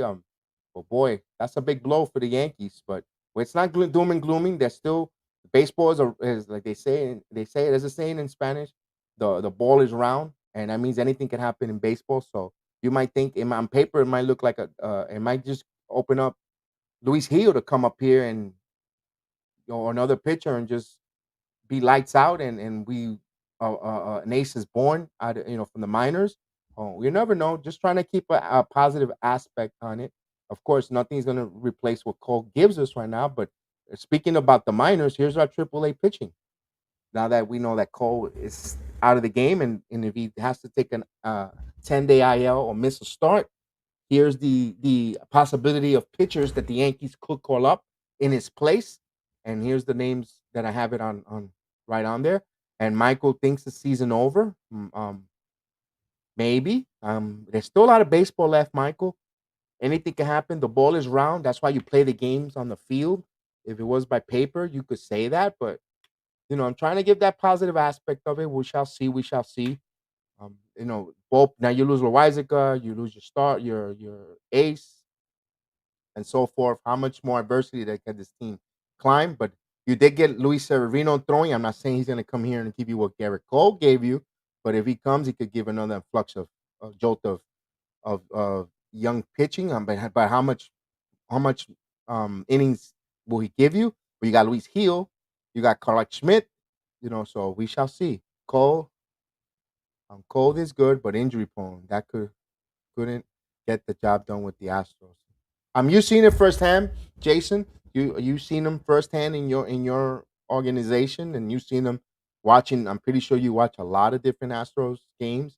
That was also in Pittsburgh, a little bit of his down, a little bit of his reputation. I could see what you're telling me with that as well. But when he's on, he's on. But like you said, and that's why we'll just see what the Yankees do here. They have a lot of different options with the in here. I personally, you got to give Hugh another start up here personally. And Luis Severino come up. You might want to bring Aaron Warren to the bullpen. You got other minor league pitchers that I don't have. I keep forgetting his name. The young redheaded young man that came up that he was lights out too. You could bring him up here one inning at a time. They have arms, but I don't know why the Yankee organization wants to hold them down there. And maybe they're not ready or whatever the case is. But you don't want to have your minor leaguers be like a piece of fruit. The longer if they're getting ripe or ready to be ripe, you don't want to leave them too long in the minors because then they become overripe and they spoil. And I don't, you don't want the Yankee. But you have Aaron Warren who could come up here eat some inning. I don't think Aaron Warren will be as bad as Heaney, in my opinion. Let me put those pictures back up here again. Aaron Warren, he's been major league ready. He knows how to pitch in New York. He's been in a Yankee uniform. You could bring him in here instead of Heaney. You could bring Heel to start. Brian Keller, we've seen him up here before. There's moves. So here comes Dickerson to Abreu. There's two outs here. So we want to see if Abreu get out of this inning quickly and face the top of the lineup with a clean slate. And the runner throws, Kyle throws, almost threw the ball away. He was trying to throw behind to Lamb. Abreu, 21 games, a record of 2-0, a 4.45 ERA, 30 innings. He has given up 6 home runs, 14 walks, 31 strikeouts. Corey Dickerson is 1 for 2 with a single. He's batting 268 with 5 home runs. He was acquisition from the Marlins. Here's the 1-0 pitch, and he's ready to come. We don't know yet with Cole. We will once we get it, we'll let you know. Swing and a miss. 1 ball, 1 strike. Everybody's holding their breath to see. Hopefully, it's a cramp.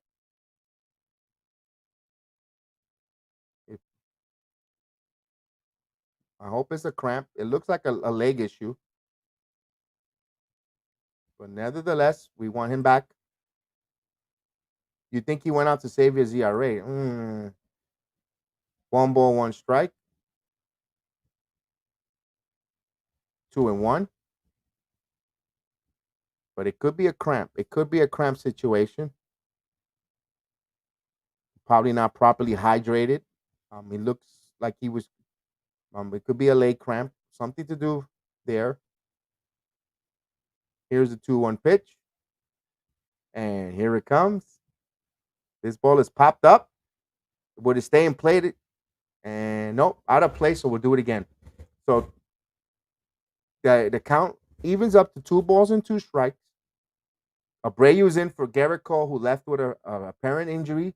Don't know this. We don't know what kind of injury it is. And yeah, because his leg doesn't look good. It looks like it's. I'm thinking it's a cramp. I don't think he could push off. I think it's a leg with a cramp because I don't think he could push off on his leg to generate the strikeout, the high velocity that he normally has. So this is my speculation as watching it and observation and my and take it for a grain of salt.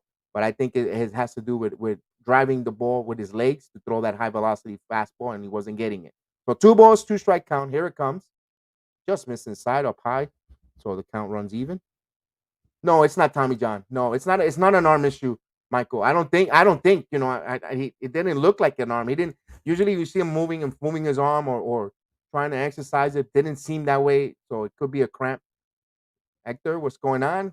Project Nerve, HQ, salute. And maybe it was just a cramp. We shall be fine. So here's the 3-2 count. Here it comes. This ball is up in the air.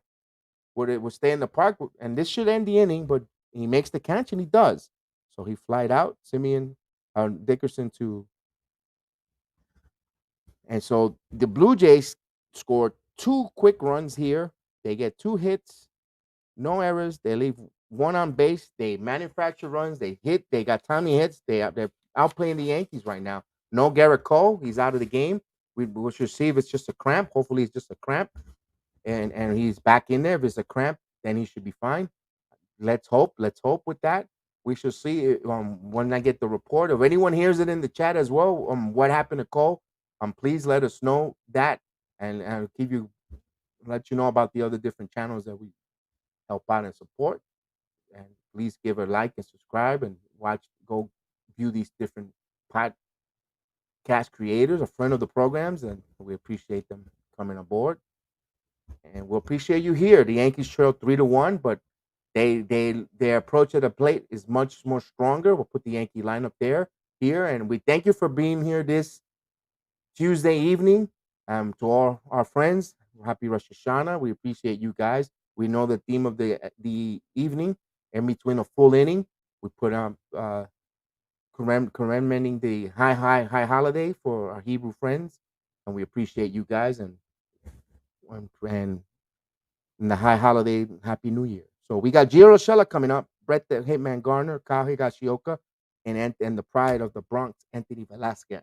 So anyone knows what's going on with Cole, or they know, I'll be keeping my eyes out. I'm looking, I'm checking to see if anything gets tweeted or anything is said on the broadcast that I'm watching here, and I'll let you guys know. But I hope it's a cramp. I'm thinking it's cramp. He couldn't push off on the fastball, get the high strikeout, the velocity, and he was pitching to contact, and he just couldn't endure the cramping pain. So that's just my speculation. So, and also Cole and Robbie Ray are currently 1-2 for the Cy Young Award.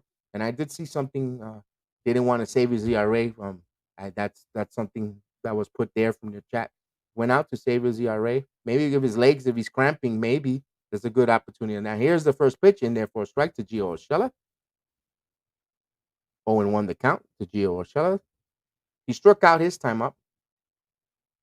This ball is in the ground, foul. So quickly 0-2 on Steven Matz, our old friend. And you forgot about winning this game. We will win this game.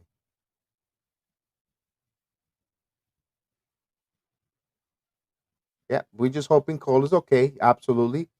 And it's not lost yet. It's not lost yet. We could come up with a crooked number. There's still opportunity the Yankees come up with a crooked number here on Steven Matz. You still got Steven Matz pitching. Ground ball shortly. And field. Bouchette fires for the first out. Gio's retired. Brett Garner. Gio has come off the injured reserve. Not so great. Hitting wise, made a couple errors. So could the bloom or the polish be coming off Gio Urshela? Can the pumpkin have can Cinderella have turned back the clock and turn into a pumpkin? Hopefully not. Here's one for one with Bret Hart. Brett the Hitman Garner. I'm thinking of the wrestler. I like to call him the Hitman. So Garner coming in there. He had a single last time up, 1-for-1. A good at bat against Matt, left-handed Garner, the veteran, against Matt. And here comes the pitch. He squares the bunt, fake it. He did it go? No, he held it back in time for a ball. So remember, Matz is his own worst enemy. He could tend to walk a lot of put base runners on. The Yankees just gotta be patient and smart at bats. They're gonna have the opportunities to do things, but though 3-1 game feels like they're down by 12. And here's the pitch for a ball, 2 balls and 1 strike. The way the offense has been sputtering, it really gives you like, oh, lone wolf survivor. What's going on, man? New York peak a few weeks ago, zero energy now.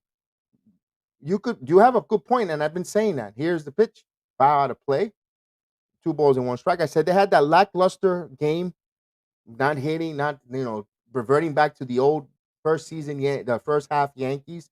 But you threw in a Velasquez in, they scored that run. They injected a little bit of a little jolt in there, something different. Maybe you if you need another outfielder, you might want to bring Greg Allen back up here with speed, so forth. 2-1 count.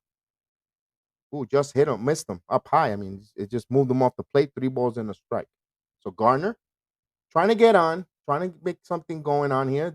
The bottom of the lineup was a little bit of a pest in between innings. Garner had a 2-out hit. Then you had Velasquez leading off an inning, and he sparked the Yankees to score that first run. He got a hit. He stole a base. He moved on, tagged on a ball in the outfield, and Rizzo had a huge 2-out hit, and that's how they got their first run. But let's see if they can make it there. And Dopey Fish, what's going on? Hopefully this looks like a walk or not. Oh.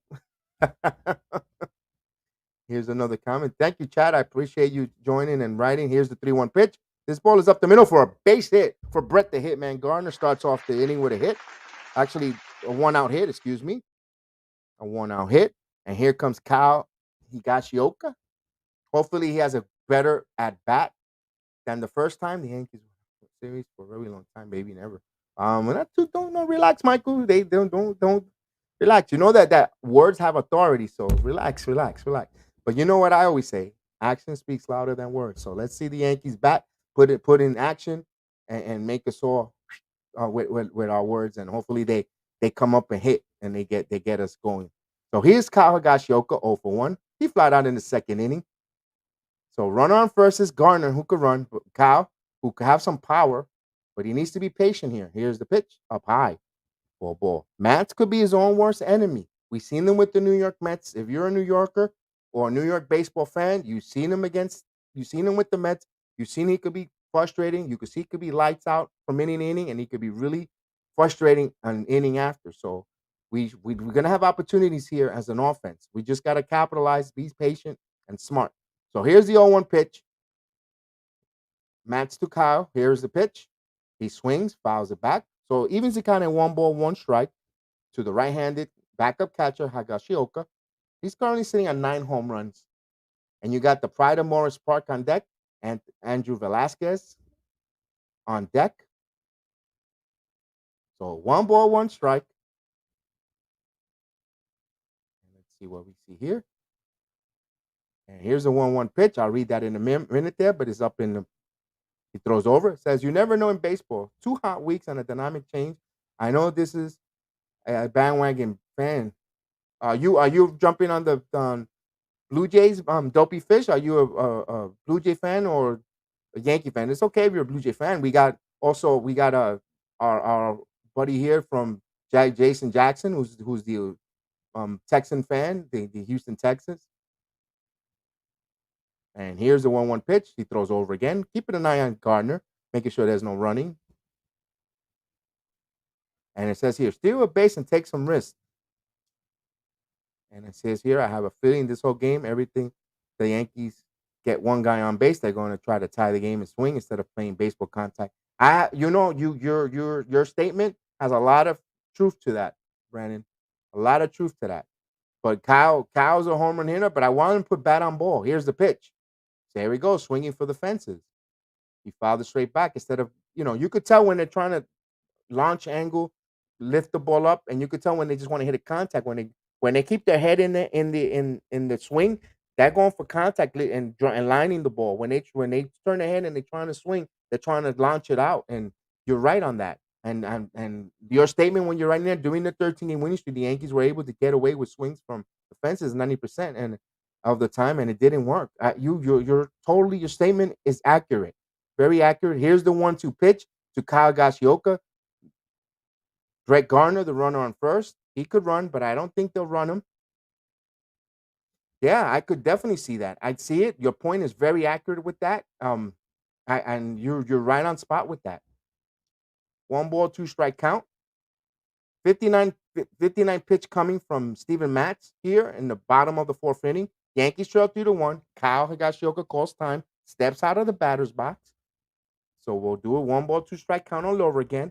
Gardner, the runner on first, with speed, although not the speed he used to when he first came up, but there's still speed there. First, the runner on first is holding him, so there's an opportunity to shoot a ball to right field. And here comes the pitch, and he's trying to swing for the fences again. 1-2 strikes. I would like to see that approach. If you know that the first baseman is holding and try to hit the ball the opposite way, hit it towards that. Let's get something first and third, but it's a whole different era.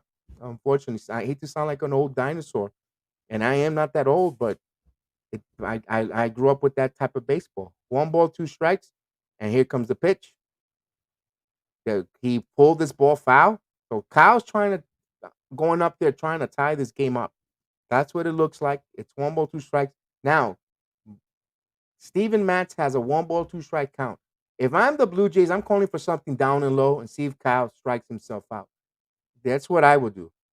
And Lone Wolf is calling for a strikeout. Probably he sees a strikeout in the future here. And here comes, and he struck him out.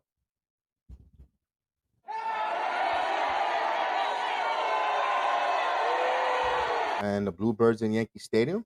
Here comes the pride of Morris Park, Anthony Velasquez. I mean, I'm starting to say everyone dislikes Sanchez. Me personally, I had enough of Kyle Higashioka. I'm sorry. I'm personally would like to see a different backup catcher here because this guy with his pass balls and his terrible at bats is enough for him. His experiment. So here's Velasquez swing and a miss. And I'm not saying Sanchez is the best catcher either, but I'm just enough with Kyle Higashioka. You need another different backup catcher. They never should have let Oscar Romine go. One ball, one strike. All these weak home run swings, man. That let's get some hits. Yes, we need some get some in. We need to put bat on ball. So here's Velasquez, 1 for 1. So you got the Bronx versus Long Island here, and the count even 1 ball, 1 strike. Steven Matz from Long Island, from Nassau County, Long Island. And you got Andrew Velasquez, excuse me, from Morris Park in the Bronx. So you got local kids, two New Yorkers, local kids going at it. Right now, Velasquez is 1 for 1 right now in that matchup. Here's the pitch coming from the lefty. He's holding, and here it comes. The runners goes, and he fouls it off. They were doing a hit and run, something different. 1 ball, 2 strikes. Velasquez could handle his bat. A kid who could put bat on ball, takes what the pitcher gives him. He can handle himself. Rarely swings and misses. Rarely has a lot of strikeouts. Although he did have a 2 strikeout, 3 strikeout game in Oakland, 1 game, but he rarely had. You're going to get bat on ball with the kid. It might not be for sexy, but he can handle the bat. 1 ball, 2 strikes to throw over to Garner. Make sure he doesn't go anywhere. So definitely, I know the Yankees are high on analytics. Born and raised in the Bronx, Jason, but I'm coming out of Orlando, Florida. I'm transmitting, live here, Floridian now for over a decade and a half. And here's the 1-1 pitch, up high, 2 balls and a strike.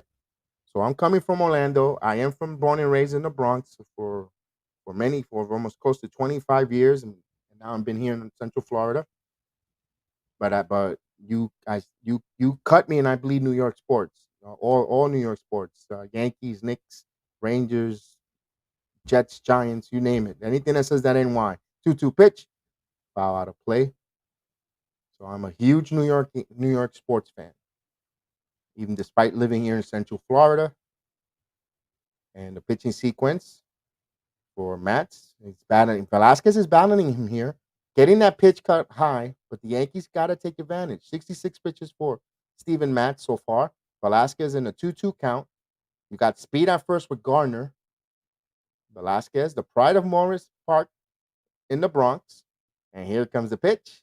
This ball is in the air to the right field and to the warning track.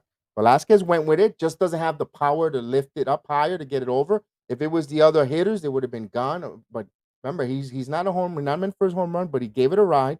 So the Yankees, no runs, 1 hit, no errors, left 1 on base. So they're still down 3-1. And we hope you guys are enjoying this here. And I'm thank you for the chat. You're writing, keeping me engaged, and we're going back and forth, good dialect. And it says here, well, there are hitters on the bottom of the order, so hit are going to be lucky. If you're the best on the base guy on top, and your home run hitters in the middle, you are just pray, laugh aloud. Good point there. Point there. I think the Yankees need to go. And I know, and then I was going to say that, but I wanted to get to the end. No, right now they're big analytics. They're huge on analytics.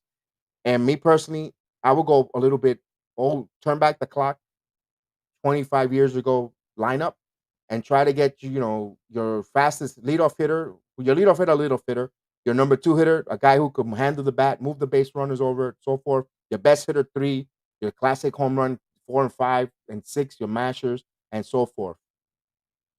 Oh, I'm not a Met fan, Jason, but I do like the Mets. I respect the Mets. I'm not one of those Yankee fans that bash on the New York Mets. That this doesn't dislike them. And right now, speaking of the Mets, they're tied at bottom of the fourth, 4-4 in Miami. I do. I haven't done one in about almost a week and a half.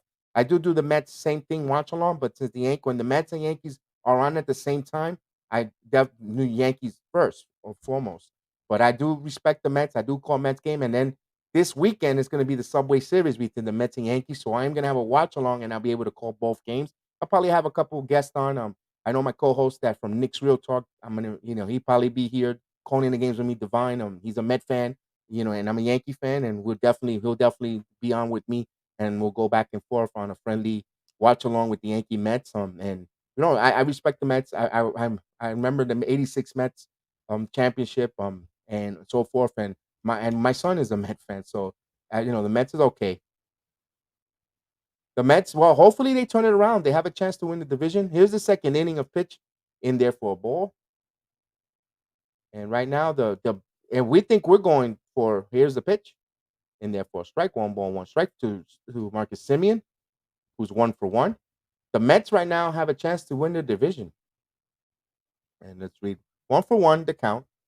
And I'll read this quote in a moment. And there's ball is up in the air. If it's in the ballpark, it's gone. And this ball is up in the air and it's gone. So Simeon is having a monster, monster series against the Yankees. So they extend the lead now 4-1. Boy, boy, oh boy. Trouble time in the Bronx. 38th home run of the season. And I'm sorry, Dopey. Let me read this. Dopey Fish. Jays are just weird. They're like putting up home run hitters at the bottom. Simeon too. Here come maybe yeah, you called it right before when you called it. This was up before the pitch. Good call on you, my man. And it says Lone Wolf, man, our approach is pretty level headed about this team. Your approach. It's still baseball. It's a lot of baseball left. Oh, I know. It's frustrating. It is frustrating. It's frustrating, Yankee fans. It's frustrating. And here's Guerrero, who has 40 home runs, and it doesn't get easier down low. So he hung a pitch, and Simmons he's just locked in on his hands, and he's just locked in. You gotta tip your cap when you're going up against a really hot hitter. And it goes, and here's the 1-0 pitch down low, 2-0, and it says this guy has hit 3 home runs off the sack pitchers in the last 2 games in a row. We literally have minor league bullpen guys, and we got more down there. But our minor league bullpen guys the guys in the bullpen right in the minor leagues right now could throw over 99 miles an hour. You got to try when you got power arms. Bring them up here. Here's the 2-0 pitch. This is a swing and a miss. 2 balls and 1 strike. Let me ask you guys a question. That we got the chat going. If other than the Yankees, here's the problem I have with the Yankees. They're trying to be cute or trying to be invent themselves. Any other organization will have a guy like Luis Gil up here with three games without no scoring, with no runs allowed. Do you think any other of the organization would have sent Luis Gil down the way the Yankees did? I think the Rays would have kept them up here, and they would have kept if they had that same and they were put in that same situation, swinging a miss, 2 balls and 2 strikes. I think the Rays would have kept Luis Gil in their starting rotation, kept them going. They would have not sent them back down. I think no other organizations. I think out of the 32 teams, I think 30, maybe 30 would have done the same, kept them on the major league level. Maybe another team might have sent them down. But the Yankees want to be cute. I don't know why they did that move. Here's a 2-2 pitch, straight back, out of play. And I know Kluber, former Cy Young Award, and then we got Heaney up here. Yeah. And Brennan, that's another head scratcher. To send heel down straight up. Yeah. The Tampa Bay Rays would have not done that. No way, no way, no how. And since the Yankees are trying to be the Rays, I don't know why the Rays want to. So here's a 2-2 pitch. The Guerrero just missed outside. Count for full account. We're the Yankees. Team's supposed to be us, not us imitating them. And this notion that they want to play like the Rays and be smart and all this stuff is ridiculous, and it's just hurting. It's the philosophy that is just hurting the way the development is and of this team and lacklusterness. So here's the 3-2 pitch. And did he check his swing? He did, but he goes for a ball. He didn't go.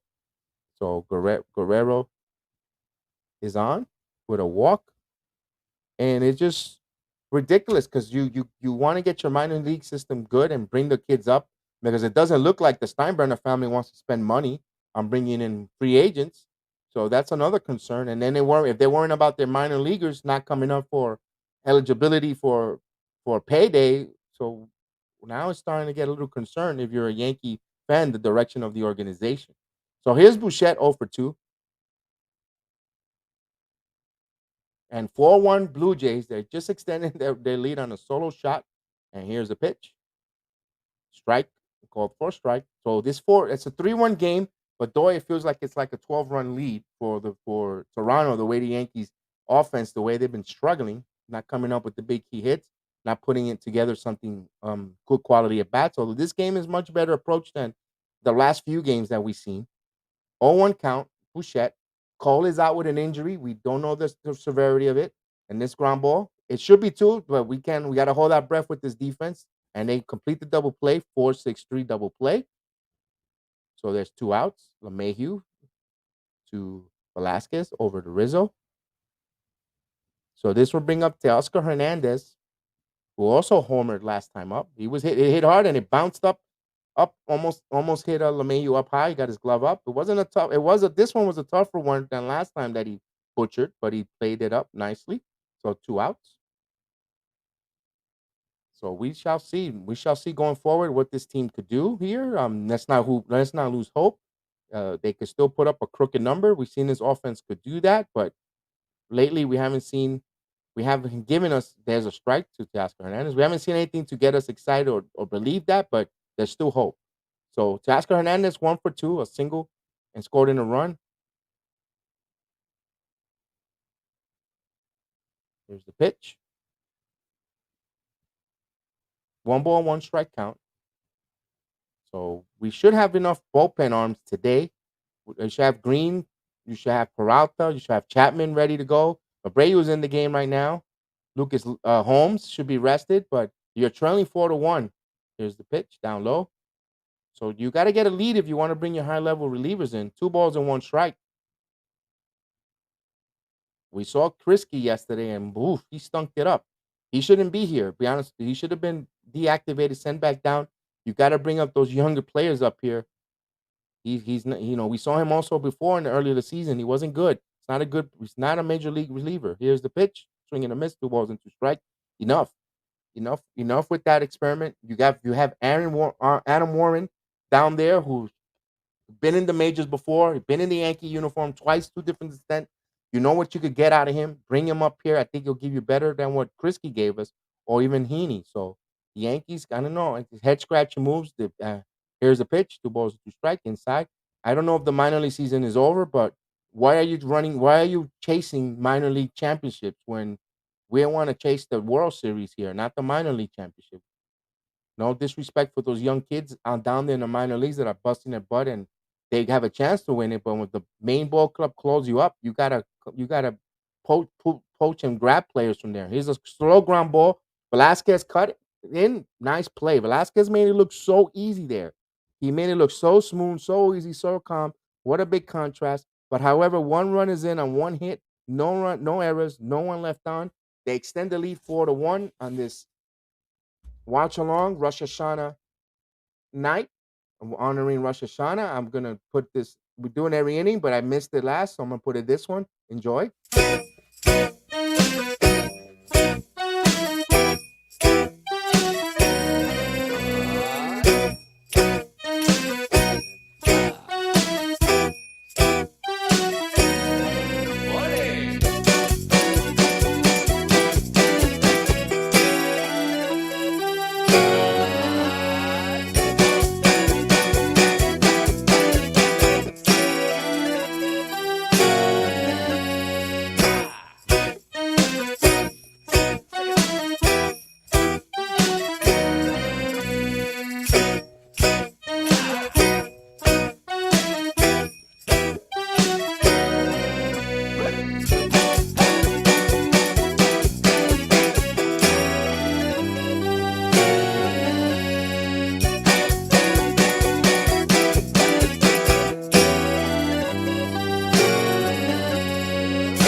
So the Yankees coming up, he's gonna have LeMahieu, Aaron Judge, Anthony Rizzo, the top of the lineup. They're down 4-1. They trail by 3. Let's see if the Yankees could start mustering something here. Steven Matz and get back into this game. We gotta definitely want to start getting going. They're going through the Yankees, former Yankee Blue Jay players, Ricky Henderson, uh, Roger Clemens, so forth. Dave Winfield. You got Jesse Barfield. You got quite a few that play. David Cone played for both the Blue Jays and the Yankees. Raul Mondesi was another player, played for both. So 4-1. So the Blue Jays has 4 runs on 6 hits. Yankees 1 run on 6 hits as well. They've been hitting the ball, but not timely, not putting together anything. Down low to LeMahieu for a ball. LeMahieu is 0 for 2, a ground out and a strikeout. I think DJ might be needing a day off. Personally, I think he needs a day off away from the lineup to rest and just retool. A 1-0 pitch in there for a call strike. 1 ball, 1 strike. And I can see why play him tonight, especially lefty Matz. You want give you maybe tomorrow right-handed pitcher. You want to bring Rugren for a door. Give LeMahieu a night off. You could go that route. 1 ball, 1 strike. Something different. Here's the pitch. This ball's chopped slowly. LeMahieu, difficult time again coming out of the batter's box in time. So LeMahieu again keeps stumbling out of the batter's box. That happened to him in the first inning and happened to him in this inning again. Like his feet is too big for his shoes or something. When he ran, here's Judge 0 for 2 with 2 flyouts. He gave the first inning, he really gave it a real jolt. And last at bat, he flied to deep center field. Not deep enough, but he put a jolt in there, not far enough, but 0 for 2 right now. We need to get Judge to get just a solid double, line drive double. I don't care about the home run. I just want the line drive solid double. Here's the pitch. This ball is up in the air, curveball, up and in the ballpark. He just missed it again. So quickly, two quick straight outs, man. Yankees starting to come. Unfortunately, this is what happens 4, 5, and 6 inning. They start getting these lackluster at bats, not working the count, swinging, lofting the ball, swinging at the first pitch. A little bit anxious, but we haven't heard anything from Cole. Maybe he has a blister. They also showed his fingertips, so he looked at his hands for a minute, thought it may be a hot spot. So we shall see what it is. Accurate speculation shows no hobbling at all. I'm thinking it's a cramp, but it might be a splinter. And here's the pitch down low to Anthony Rizzo for a ball. Rizzo, he's 1 for 2. He has the only RBI scored was from Rizzo's base hit in the third. And where would the Yankees be without Rizzo? Rizzo's been big clutch for this team. Here's the 1-0 pitch. He's in there for a strike. Evens the count 1 ball, 1 strike. So Rizzo, the lefty acquisition from the Cubs, has come over and played a superb first base. Very, very good first baseman. And then we see Dopey Fish. I'll read this in a second, my friend. 1 ball, 1 strike. Once this pitch time is called, it says, don't forget Jays have rough pitchers, so they always have a chance. Once the relievers come in, you can open it up. Yeah, that's why I want them to extend the pitch count, get in there, and the pitching staff, the starting pitchers isn't that to write home about. Here's a pitch, but you're making them a real good pitcher, swinging, being impatient. 1 ball, 2 strikes.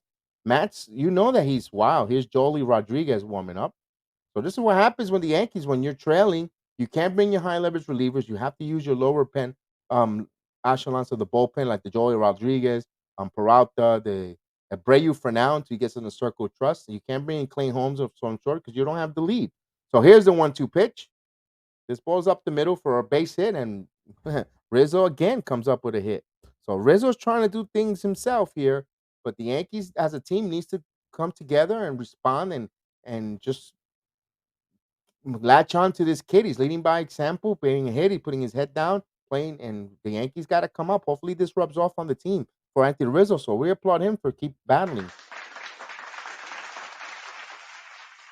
And here comes Giancarlo Stanton coming up. Now Stanton just needs to get a good at bat, single, double. We don't need the. Granted, we would love a home run. You'll be down by 1. Just give me a level swing. If it happens to go out of the park, so be it. I'm okay with that. So just give me something level hard. I'd rather have the line drive home run than the monster, the pop up, the moonshot. And I know moonshots are beautiful, it's pretty, but in this point, I just want him to hit the ball hard. And it says here, every time I see Stanton batting pose, I'm always thinking of Ned Flanders in the ski suit. Oh my god! And here's the 0-1 pitch in there for a call strike. So 0-2 the count to Stanton, who's down 0-2. Hopefully he doesn't. Hopefully now he's accessible for a ball and a burnt and a swing and a miss. Hopefully not. Hopefully he hits this ball hard. Hopefully he puts a 0-2 mistake. Ooh, that was a close pitch. Fooled everyone, even the umpire. So it's 1 ball, 2 strikes. Wow, wow. The catcher, I think by standing up a little bit, rejected that, but it was a strike. But the umpire didn't call it because they were the catcher position, bad framing on the catcher. So 1 ball, 2 strike count. Yankees trail 4-1. You got a runner on first, and here comes the pitch. Inside, 2 balls and 2 strikes. So the count is even. Good battle here from Giancarlo Stanton. So it's a 2-2 count. Yankees are trailing. Luke Voigt on deck. Here's the 2-2 pitch coming. He's ready to deal. And he fires in. And he swung and a miss. Struck him out. Got him with the low pitch again. So no runs, 1 hit, no one left on base, or 1 man left on base from the hit from Rizzo. So they still trail 4-1. You got Kirk, Gurriel coming up, and Lamb. So the Yankees flirting with some trouble here. And it says here, maybe leadership and ability to manage this team is in question. Lone Wolf, if the Yankees do not make the playoffs this season, um, I'm definitely going to see a new manager in here, and maybe a new GM, maybe a whole new direction. But it all depends because I don't know what the Steinbrenner family wants to do. What direction they want to spend money. Did Marcus Simeon's homer again? Wow, he did it. He did early. He did. He is on fire. He's on fire. And here, I feel like I'm watching a Pee Wee League game full of 6'7". That's a good one. Yeah, because they swing undisciplined. Like they do look like little leaguers swinging at undisciplined pitches. They look sometimes you're like, are you guys really major leaguers? Like you really swinging? You know they're gonna throw that low ball in the dirt, and time and time again they swing at that, over and over again. So yeah. So let me give you some scoreboard watch since we're in the commercial break. Bottom of the fourth inning in Miami, Mets and Marlins even at 4 apiece. Top of the sixth inning in Boston, Tampa Bay all over the Red Sox, 8-1. That's a good thing for the Yankees, although Blue Jays are starting to creep up again on us, and so are the Mariners. I think the Mariners play later this evening. And let me see where. Mariners bottom of the third. They trail Houston 1-0. So the Mariners got a tough divisional opponent in their own with the Houston Astros. So they're also climbing. They're running up. Cincinnati, bottom of the fifth, up 2-1 in Chicago. That's also leading the wild card. Milwaukee hosting Philadelphia, up 3-0, and Atlanta's up all over Washington 5-1. So the leading Braves are up. The Mets squandered an opportunity of winning 5 out of 5 of. Here's the strike. No, they call that a ball. The Mets won 3 out of 5 in the Nationals. They should have won all 5 games, but the bullpen gave that up, and their Mets are becoming their own worst enemy. Here's the 0-1 pitch to Alejandro Kirk, 2-0 pitch, and we got LA is down 2-1. Thank you for that update there. Dodgers, we got here exactly. We know they're better, and it's frustrating thing. Yeah, we know we are a better team than them. And here's the pitch, 3-0 count. You think the Yankees should have gotten Bryant instead of Rizzo? Everyone said that too, Bryant over Rizzo. That's the name we wanted because you could have put Bryant in left field, you could have put him at third base, you could have moved him around, especially now with Gallo the way he hitting it. Here's the pitch in there for a strike, 3-1.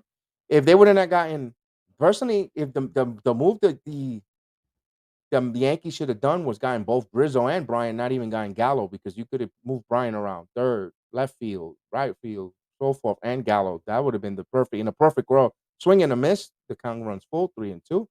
So Bryant was the more of the darling that wanted Cubs. Cubs wanted more and got a better package from San Francisco. So yeah, the Mets also wanted Bryant. They just didn't have enough to give, and just the Giants just gave them more. It was interesting to see who Chicago wanted from New York in that package. Here's the pitch. I wish a beat writer would have told us. This goes out of play, so runners there count. And he says Altuve is a giant. He's hitting a big fat home run. He just hit a home run in the game, Jason. Is that confirmed? Can you confirm that for me? Give me a yes or no if he just did that. Was it him that got that 1-0 lead for Houston? So 3-2 count. And here comes the 3-2 pitch. Another ball out of play. Again, 3-2. So the count remains 3-2. Yankees are trailing right now, 4-1. And the Yankees, they look like they're climbing a huge mountain here, down 4-1. It should be interesting to see if they could muster some runs here and leave this team at 4. They got to do their part with their offense. Here's the 3-2 pitch. This ball up in the air, another hanger, but is it going to be in the ballpark? Yes, Judge makes the play. He gave it a ride. He put bat when you put bat on ball, you do good things. Even though he flied out to Judge for the first out. Here comes Lori Gurriel Jr. Yankees down 4-1. And then tomorrow, Derek Jeter gets inducted into the Hall of Fame, our captain. And I have his jersey on in the back. So I got my Derek Jeter jersey. It was a pleasure seeing his career from the minors all the way to his induction into the Hall of Fame. And here comes L'Oreal Jr. L'Oreal is 0 for 1 with a walk. Sacrifice fly in the 4th inning.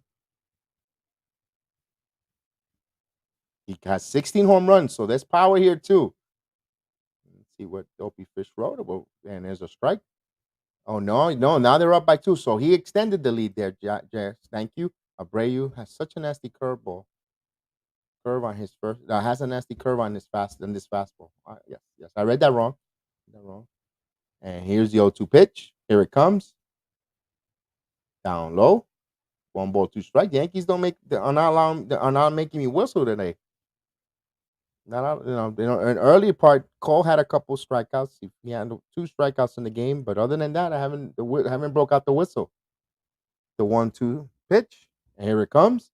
Did he swing? He didn't swing, so the count evens in 2-2. Yep. Now Houston's up 2-0 on Seattle.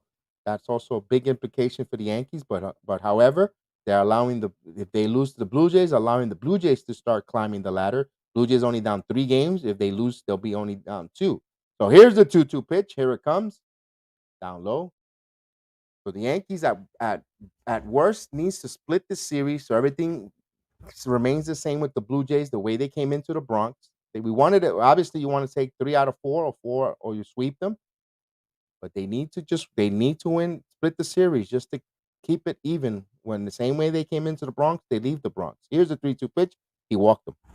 So 3-2. It might be Abreu running out of gas possible. I think here Kyle Higashioka should, use your bullpen visit. Go speak with the young right-hander. Slow it down, or Matt Blake. You don't want this game to get out of hand. Although you're gonna probably bring in Joely Rodriguez, or lower echelon part of your bullpen.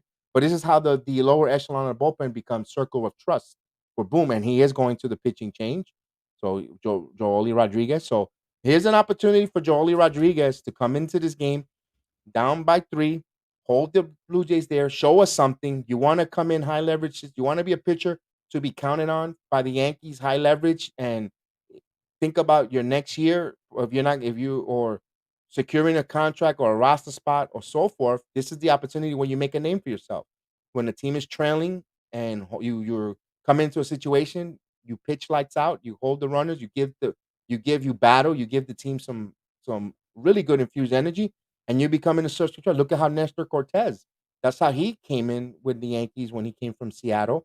He came in here. He used to come in for mop-up duties, or whenever the Yankees was trailing in a situation like this, he'd come in and give 1 in the third, 1 and 2/3, 1 in the third, or 2 innings of good relief, good solid, and then they use him as that bullpen game as a starter, and he still developed. And look where he's climbing right now. One of the most reliable, not one of the most reliable pitchings that we have on this staff. That when Cortez is there, he's going to give you a good game. He's not overpowering, but that's how you make your name for yourself. So while Joely Rodriguez come in here and start, opening eyes here, and he's gonna have the opportunity. Michael thinks the season over. for the Yankees. We shall see. I'm losing Cole and now losing this game. Sorry, there's no comeback for this to be realistic. Maybe it doesn't look good. The odds against it doesn't look good, but never know. The ball is round. You could get anything could happen. Something crazy. You get a leadoff hit around with a single. Maybe an error opens it up. And then the Yankees do hit a lot of home runs on a home run, and you're back at it. Certain things is crazy. This is baseball, Susan, like John Sterling will say. Says Blue Jays will be 2 games out of the wild card now with this win. Yeah, that's true. If they win, there'd be 2 games out. Absolutely, Yankees looks like they're going to hold their lead of the first wild card, but making everything a little bit difficult. They're becoming their own worst enemies because they have opponents in front of them that they should have beaten or beat to continue to fatten their lead. So Joely Rodriguez in 44 games between Texas and New York, a 2-3 record, a 4.97 ERA. The lefty to lefty pitch, hitting there for a called strike. So quickly he's ahead, 1-0 to Jake Lamb, who's playing third base, left-handed hit. I'm surprised they didn't substitute with a right-handed, but the Blue Jays are probably resting players as well. They're up 4-1, so they're gonna let them swing the bat here. No sense of urgency yet to make a pinch hitting move. Here's the pitch. This ball is inside the for a strike. Quickly 0-2. 1 out. Yankees are up 4-1. Right. I mean, excuse me. Toronto's up 4-1. I haven't said the Yankees up for a while, but the Blue Jays are up 4-1. 0-2 count.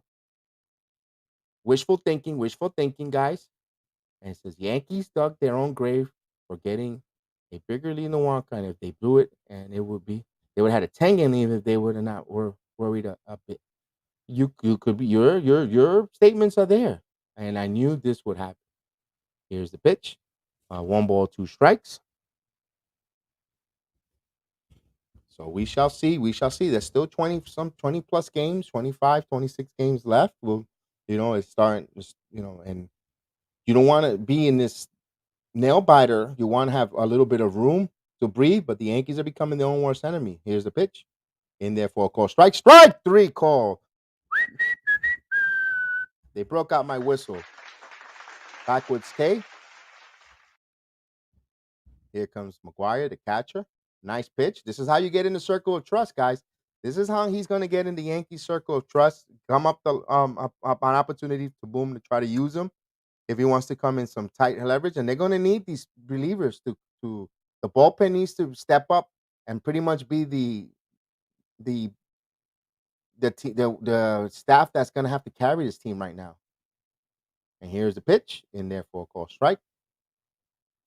And it's get the whistle out. Yes, Robert Parr. It's out here. And they have to go back to the drawing board again. They need to reset, but hopefully they are. They're giving some guys some needed rest off. Swing and a miss. 0-2. Quickly 0-2 count to McGuire, the catcher. So could Rodriguez come in here, get out of this inning? When we head to the bottom of the 6th, we shall see, because the Yankees got Voit, Urshela, Brett Gardner, and Kyle Higashioka. If anyone gets on, 0-2 count. First, they want to complete this inning here. And the Yankees, here's the 0-2 pitch. Here it comes. And the pitch, foul. He spoiled it, 0-2. So Rodriguez is trying to get in that Yankee circle of trust. This is how you do it. You come in here and Clay Holmes is starting to ramp up there, getting ready. Clay Holmes has been nasty, phenomenal, nasty good since he's come over from the Pittsburgh. Really good. Can he take that step up now that we have no Loizica? Can that acquisition step up and become very valuable for this team? Time will tell. Here's the pitch. Down low, 1 ball, 2 strike. He wasted a pitch. Might take a look around the league. If anything changed, it's still tied all even. Top of the 6th inning in Miami. The Cleveland Indians trailed the Minnesota Twins in bottom of the 8th, 2-0. Cincinnati 2-1 over the Cubs, top of the 6th. Here's the 1-2 pitch. Here it comes. And here comes the pitch. Swing and a miss. Struck him out.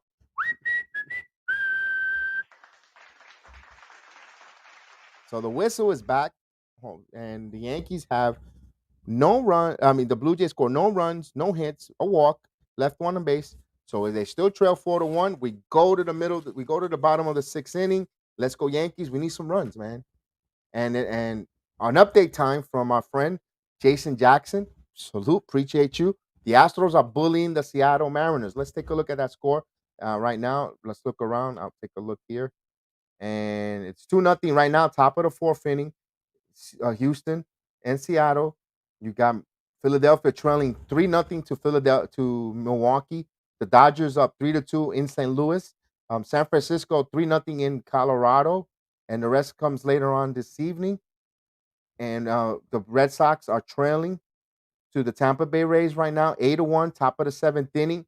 Rays have runner on second with 2 outs. The Atlanta Braves hosting the Nationals. They're up 5-1, and the Mets are all even at 4 apiece in Miami, and Pittsburgh up in ahead in Detroit, top of the seventh inning, 3-2. So that's around the majors, the scores here in the Bronx. The Yankees trail 4-1. They're trying to climb up, score some runs here, get back into this game, and we shall go. And I'm gonna not put the post the. I'm not gonna post the lineup. Let's try to see if I get a little good luck going on. Change the narrative, get a little good luck charm there. Um, uh, Jermaine, we need your prediction, Jermaine Peralta. You quiet. I know you're listening at work, but what do you think? What's going on? We give you some of your prediction. Yankees going to score. Let's get some prediction time, guys. What do you think the Yankees' second run's going to come out? Via home run, an RBI or manufacturer run? Let's have some fun here. I already know what my guy is gonna say, Michael. Michael's gonna say season over. The Yankees are gonna strike out. They're not gonna score. So that's how they're gonna they're gonna score their runs next year. So Michael, that's your prediction, probably. I'm just joking with you. So I think the Yankees will score a run here um, in this inning. I don't know how, but I think a run will cross the plate. I think they'll cut this to 4-2. Hopefully I'm wrong. Hopefully they get more, but let's see. What's your guys' prediction? What do you guys think the Yankees, if they will score this inning, and by how and which way? I like to do those prediction. And here comes Voit. 1-for-2 Voit. This ball is up in the air. He must just miss this one. He's giving it a ride. The ball is up in the air. Just missed it. Just missed it, man. Warning pop track. So he fly to deep center field for the first out, first pitch, but he gave it a good ride there. 1 out. So Matz is at 81 pitches right now. Pretty good pitch count for where he's at in the game. Although in the beginning of the game, he had a high pitch count. The Yankees didn't capitalize. Here's Urshela, 0-for-2.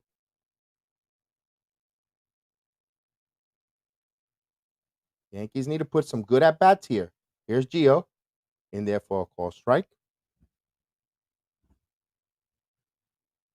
And we got Billy Ward. Salute, Billy. I'm glad you're here. Welcome to the program. Billy Ward says the Yankees, the score runs, 2 runs listening. So 1 ball, 1 strike to count. And we shall see.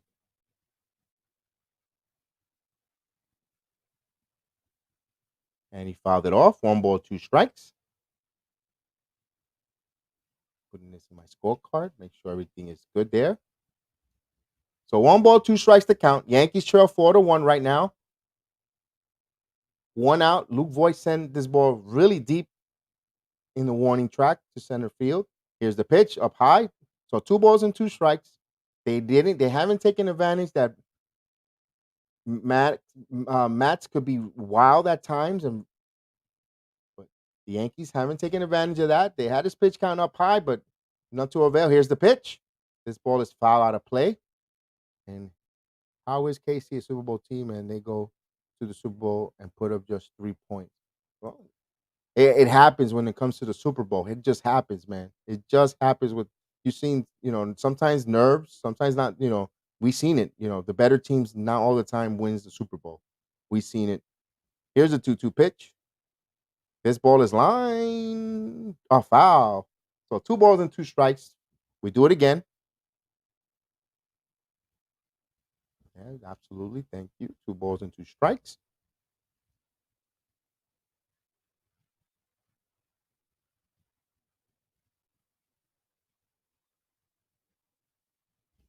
The 2-2 count from the lefty Matz from Long Island product. Here it comes. And what a terrible week at hat. Urshela is not haven't been himself. This is not Gio Urshela. And 2 quick outs. Look, he just did an anemic swing there. Tomorrow's lineup. You got to think about bringing Odor back. And just sitting him there too. Oh my God, bad swing. It was a terrible, terrible, terrible swing. Like in the words of John Sterling, terrible. My goodness. And here comes Brett the Hitman Garner. He's actually 2 for 2 in this game.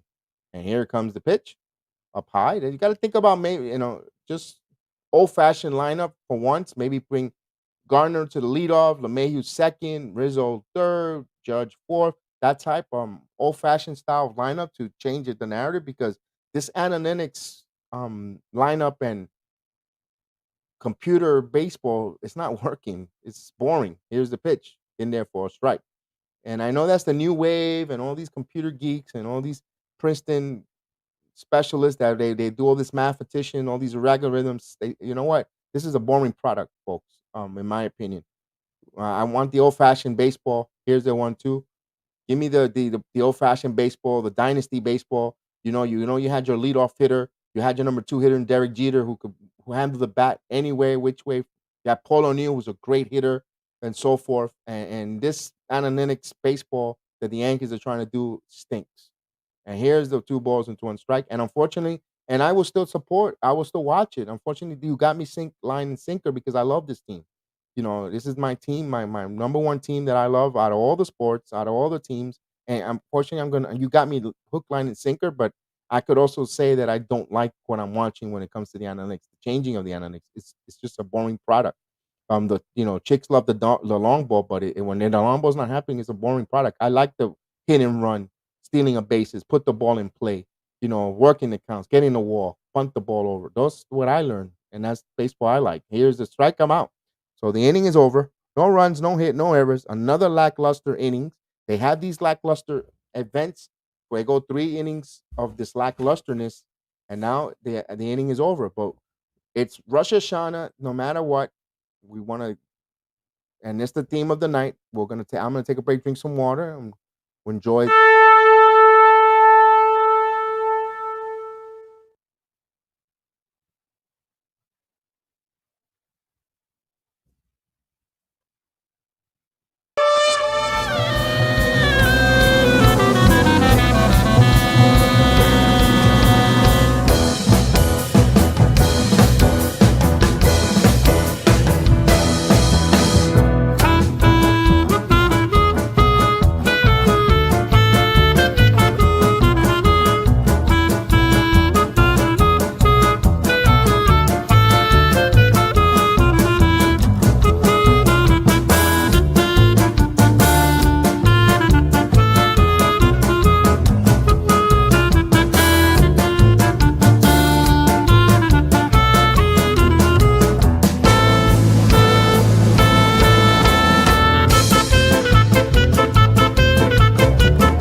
All right, the horn is over.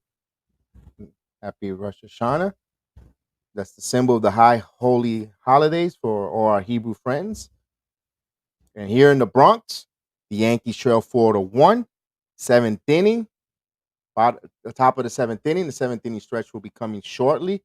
But the Yankees got to hold it here. Hold it here. They got to wake up. They need the smelling salt. We need to get them that smelling salt. So Joely Rodriguez will pitch it again another inning.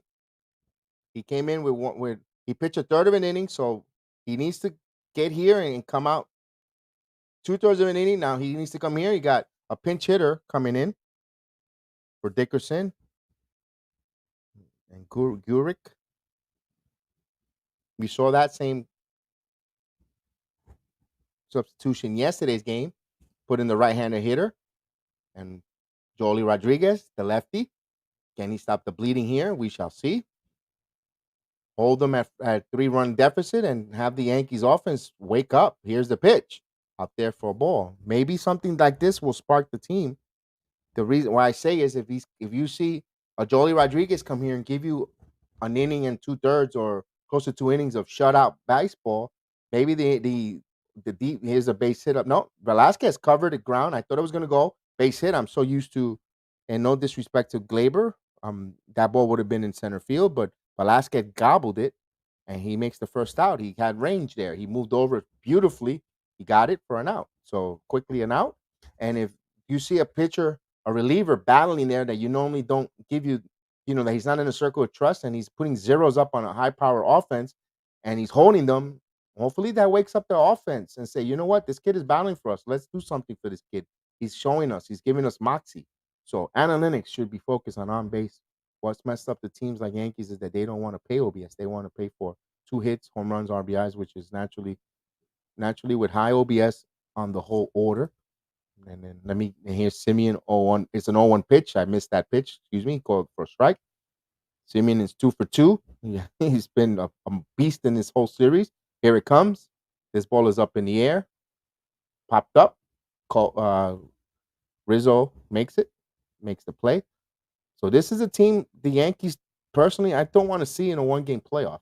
And this is why analytics and money can mess up, because they need to start overvaluing cheap players. And our defense suffers. Whatever your whole comments there, bro, Dopey. Well said. Well said. Well said. So quickly, 2 outs here. And here's Guerrero Jr. They finally got Simeon out.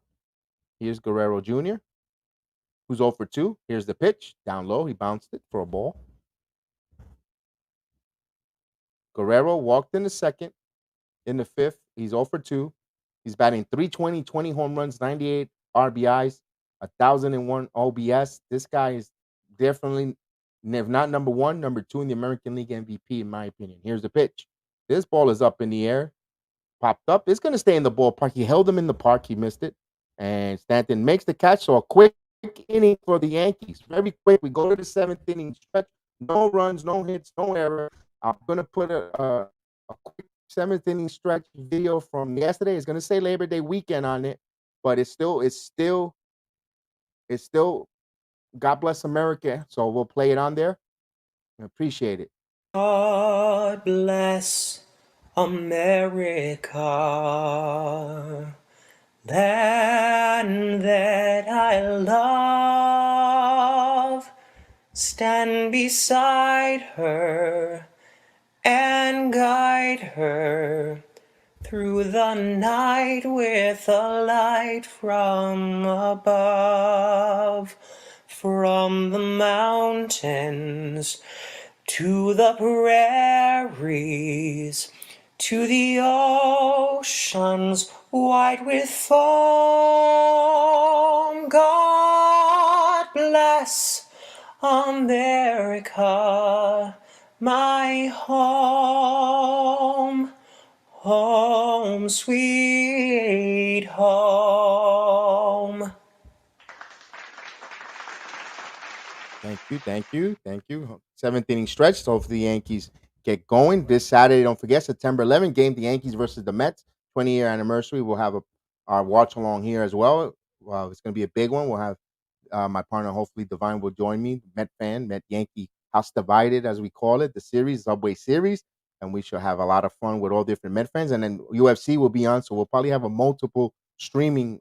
At the same time, we'll have the UFC prelims and the UFC fight card going on, and we'll have Chef Dan coming in, breaking in, and coming in, giving us an update in between the fight rounds while the Subway Series is going on, like we did last Saturday. We had the UFC going on, watch along with the baseball. So if you're a UFC fan, this Thursday, if you're a UFC fan, or if you're just a novice or want to get into the UFC, I invite you over to my program, the UFC program with my son, Chef Dan. Every Thursday nights, we do a mixed martial art program. We break down nuts and bolts of the UFC fights that occur, the recap, and and look ahead for the new previews. And we're also boxing as well. We're trying to work on some special boxing guests. We'll reveal it once we have a confirmation if that person is willing to come on. Hopefully, we could get that person on and talk about her, and we talk about the career and so forth. And we're working our magics behind the scenes, and If not, we'll just continue talking about it. We have a good topic on the boxing as well. Hopefully, you guys could join us again. Or if you're not into combat sport, but these young kids, they really break down this MMA for novice, and they'll get you into and steer you in the right direction into that sport. And it may, it might not be for you, and I don't get it. I understand, but just give us a try. Join us. Listen in. There's some older videos we had. Bellator heavyweight fighter Billy Big Sexy Swanson on the program. He came on. He gave us some insights just for the fight that Friday Showtime.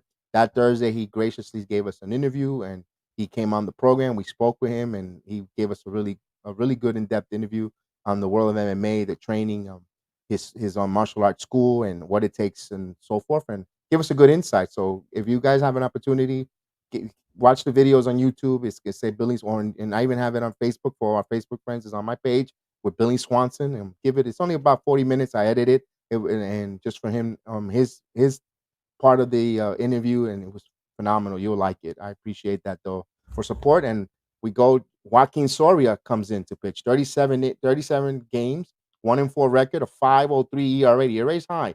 34 innings. He has 12 walks, 37 strikeouts. He given up 5 home runs. Team average bats 271 against Joaquin. So between Arizona and Toronto, Yankees have an opportunity. Kyle Higashioka is coming up. We shall see what they'll do here. 0 for 2, Kyle. And the bottom of the 7, Yankees trying to bring some life to this game. Here's the pitch. This ball in the middle, Higashioka. Again, swings at the first pitch, pops it up for the first out. 1 pitch, 1 out. So, and again, Kyle, you're gotta do better, my man. Gotta do better. I don't want to sound negative or on top of you, bother you, but you gotta do better. Here's Velasquez, who's a switch hitter. Now he'll turn over to the left side. Velasquez 1 for 2, the pride of Morris Park. He's got a single in the third. He has a run. He stored a base.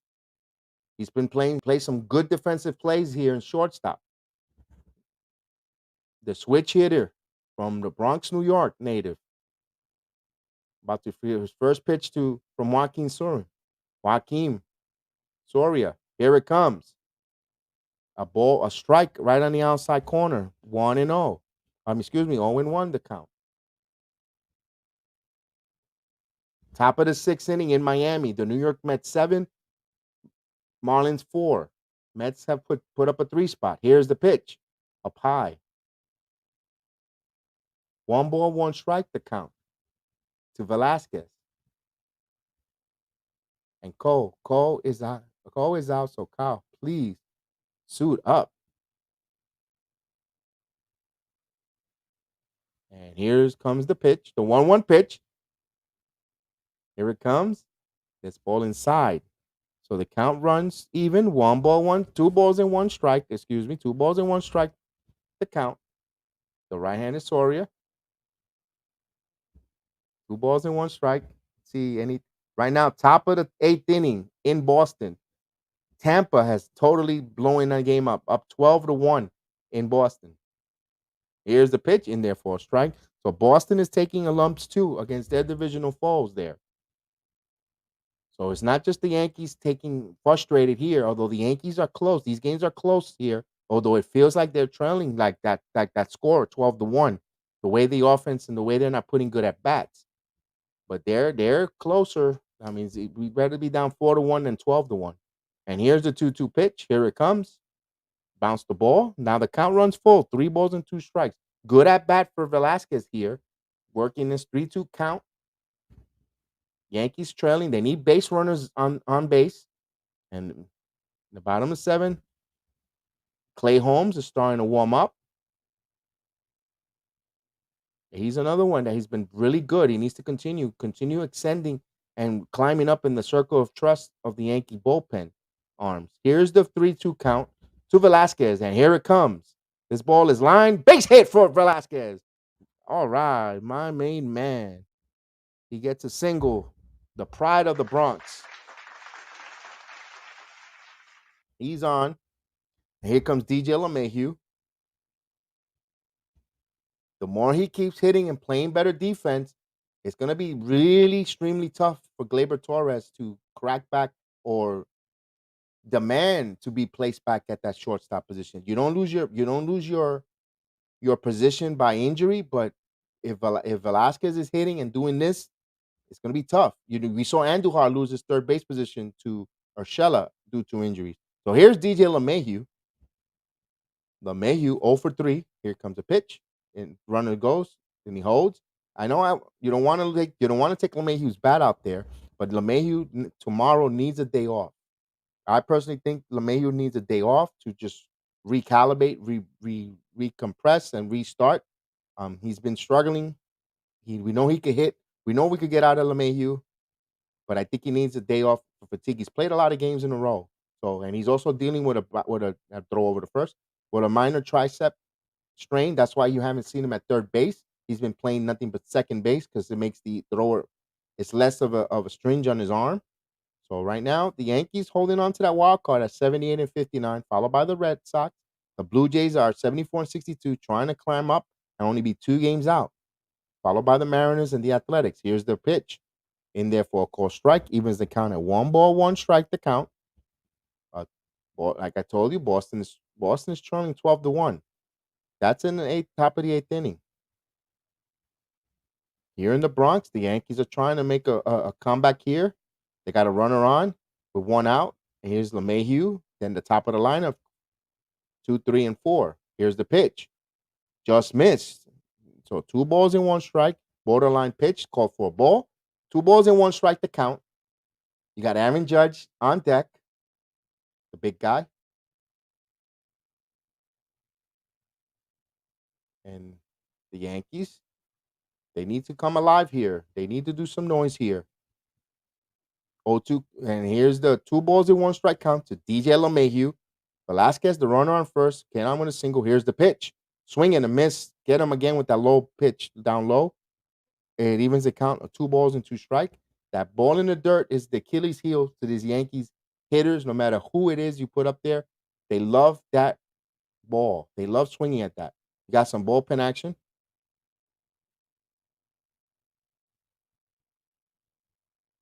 And Brendan says Yankee Stadium is buzzing with a runner on first. It's how bad it's been. And they're doing the wave. So here's a 2-2 pitch. Here it comes. This ball is grounded. A double play ball. Candidate won, and they get the double play. This is another Achilles heel that has been haunting the Yankees. And the inning is over. So no runs, no hits, no errors. They leave no one on base. He raced for that double play. This is something that happens too much often with the Yankees. This double play ball squeaks his head.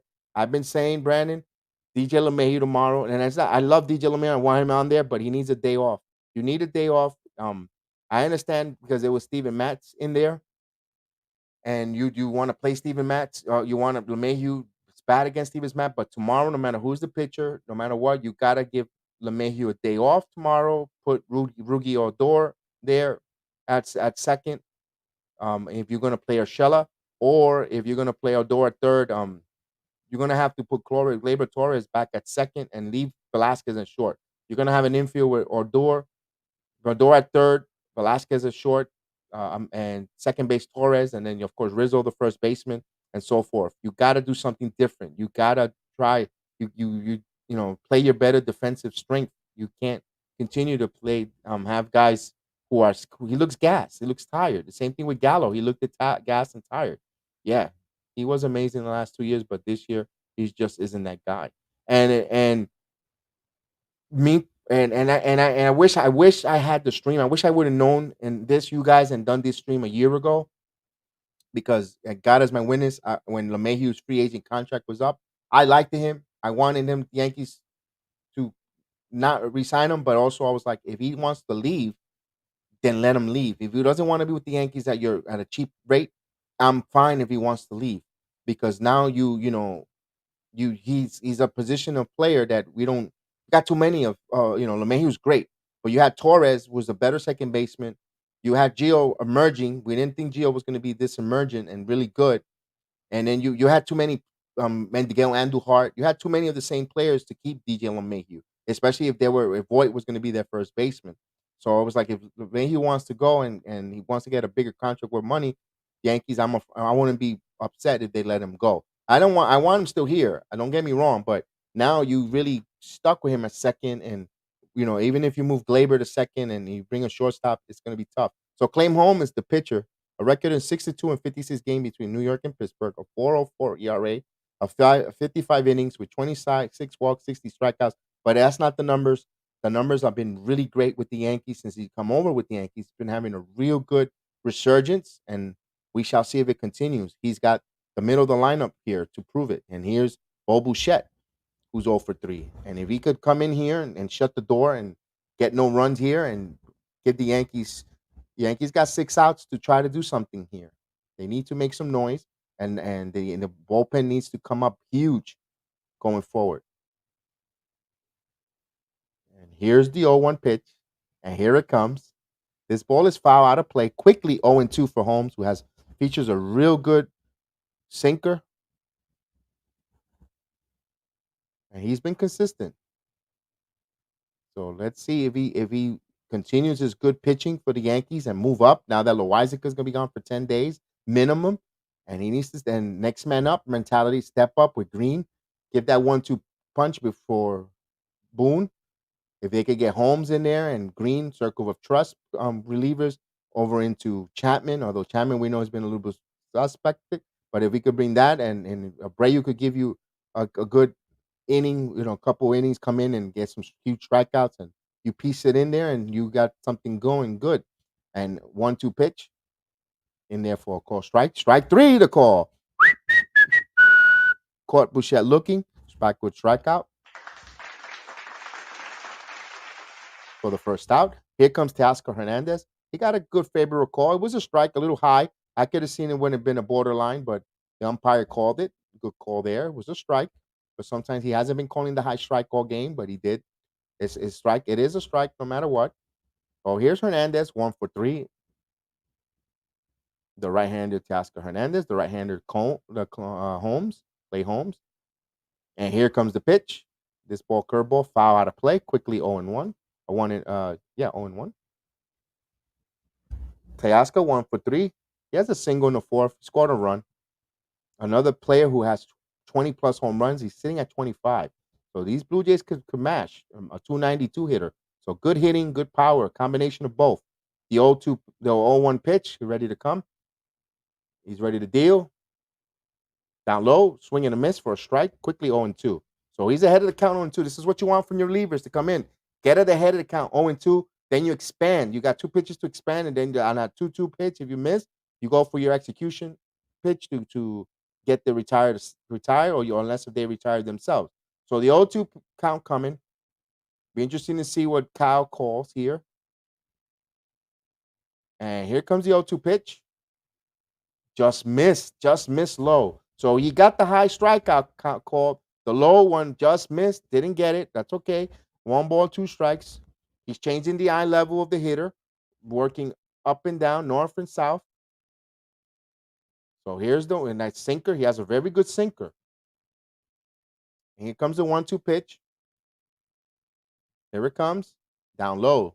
So 2-2 count. Now here's the pitch where you want to try to get your runner, the batter out here. You don't want to get 3-2 returns the advantage back to the hitter. So you still have the advantage here. You got to make your pitch. You have to really execute this pitch here. That's relief pitching 101. Here's a 2-2 pitch. He's ready to deal, the big righty. And here it comes. Swing and a miss, struck him out. Back-to-back strikeouts. This one swinging. So here comes Alejandro Kirk.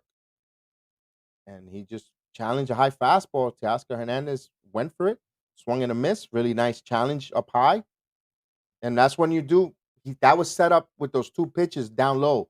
He was changing. Remember I said north and south, changing the eye level of the hitter. So then he just challenged with a high fastball. It was a ball, but since he just changed his eye level of the hitter, he thought he would, he offered at it. So he got that vantage pitcher. He set him up there.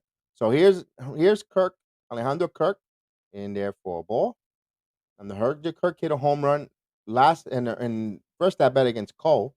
The short, pudgy designated hitter. He hit the ball over 362 feet, 100 miles an hour exit velocity, according to Statcast. So the short pudgy hitter. Here's the pitch. Evens the count at 1 ball, 1 strike to Kirk.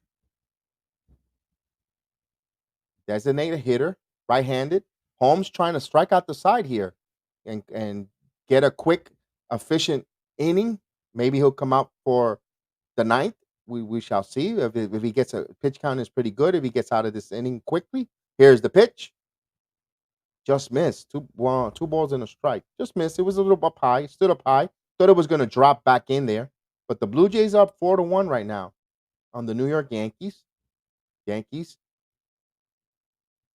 trying to leave it there at 4-1 because the bottom of the order in the eighth is going to be Judge, Rizzo, and Stanton. And when it gets on, it will be Voit.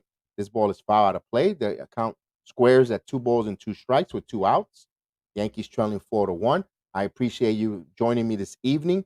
Everyone in the chat, salutes everyone from all over the place. We have all different types of fans here. You got the Astro fans, you got Dopey Fish, you got Robert Parr, like always, a mainstay, right? Robert. You got Brandon, also comes in there. Casey always comes in and says hello. Jason Jackson, a new friend to the program. And here comes the 2-2 pitch. This ball is up in the air. Could this be another home run for the pudgy designated hitter? And it is. The pudgy hitter hits another home run. Wow. The power of the beef and steak. Home run. So now it's a 5-1. So I'm impressed. I'm impressed by this kid, Kirk. For some reason he's the little short guy. He looks like around 5'7", but he looks like he's around 247 pounds around there. Short, no more higher than 5'9", barely 6 feet, but at best. But he hit another home run there. He puts on the sports jacket to parade. And Michael Caputo, I thank you also for being part of there. Stinky T, thank you as well. Jerome Peralta, always checking in at work down in the Philippines, 9:44 in the morning in the Philippines. Lone Wolf, thank you for popping in and writing in the chat. Here's a ground ball. This should end the inning. Velasquez, routine. He fields, fires, beautiful play. So Holmes almost got out of that.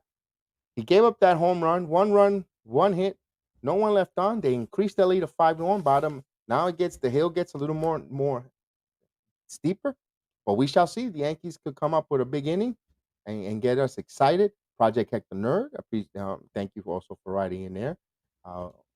Earlier, of course, my main man Casey always in there. I'm gonna find this A to Z Media, always in the chat, always writing. I want to thank you as well. We got Casey, my main man Casey. I appreciate him. Always in there, always listening to us there. There is Jerome from the Philippines, always in part of the chat, part of the family now, for the Yankee watch along. Nathan Orozco, a family friend, family member, family cousin. Thank you so much for the JEDI wife. Thank you so much, cousin-in-law. I appreciate you. Alan Jr., who started the program off as well. And you had a few others earlier in there you that wrote. I can't get back to you guys, but if I missed your names, I know I'm missing a couple of names in the beginning. I thank you so much. I appreciate it for writing in the chat earlier. Go Yankees, and we shall see where we stand here, and we could muster up some runs. We need to muster up some runs and go forward and try to get some runs and tie this game up, man. It looks like a lackluster performance here, up and down, but it's not over. Like Yogi said, it's not over yet. And right now, Boston has scored 2 more runs. They're down 12-4. So it's a long hill for the Red Sox, but Tampa is going to try to close that out. Bottom of the 7th inning, you got the Mets up 7-4 in Miami over the Marlins. Top of the 9th, you got Pittsburgh holding on to a 3-2 lead in Detroit, although Detroit has a runner on first. In Cleveland, Minnesota's up 3-1, top of the 9th inning over the Indians. You got the Milwaukee Brewers up 3-0 over Philadelphia. You got Washington and top of the 7th, Washington trailing Atlanta in Atlanta 5-2. And the Houston series, we got a new pitcher, Tim Mayaza, coming into relief. the left-hander. Weird to see a left-hander with the way the right-hander bats for the Yankees, but it doesn't really make too much of a difference. The Yankees aren't doing anything either. In Oakland, just on their way, White Sox and the Oakland Athletics. That's an interesting series there. The Athletics need to come up big. The Rockies are trailing 5-0 at home to the Giants. All even in bottom of the fifth inning, Houston and Seattle. Houston has come back. I mean, Seattle has come back to tie that game. The Dodgers up 5-2 in St. Louis, bottom of the sixth inning. So a game that has a lot of implications for the Yankees is all even in Houston. So right now we're actually saying go Houston. We need Houston to win to keep that pace, keep them off our up climbing. And here in the Bronx, here's Judge for the first pitch of the inning, down for a ball. Aaron Judge 0 for 3. He's been flirting with the ball in the air deep to the warning track. And he's got nothing to show for it. Here comes the pitch. Down low, 2 balls and no strike. So 2-0 the count to Judge. Bullpen action. Batting practice, Heaney starting to warm up. He's getting ready to batting practice.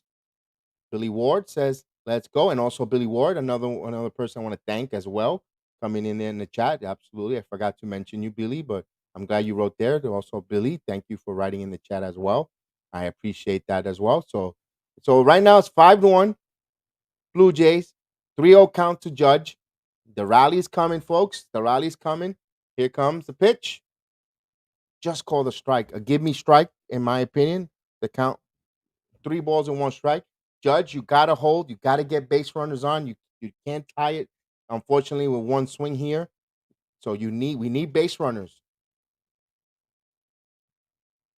And he swings at a 3-1 pitch. When I just finished saying that, he flies softly to right field. They do everything opposite of what baseball 101 says.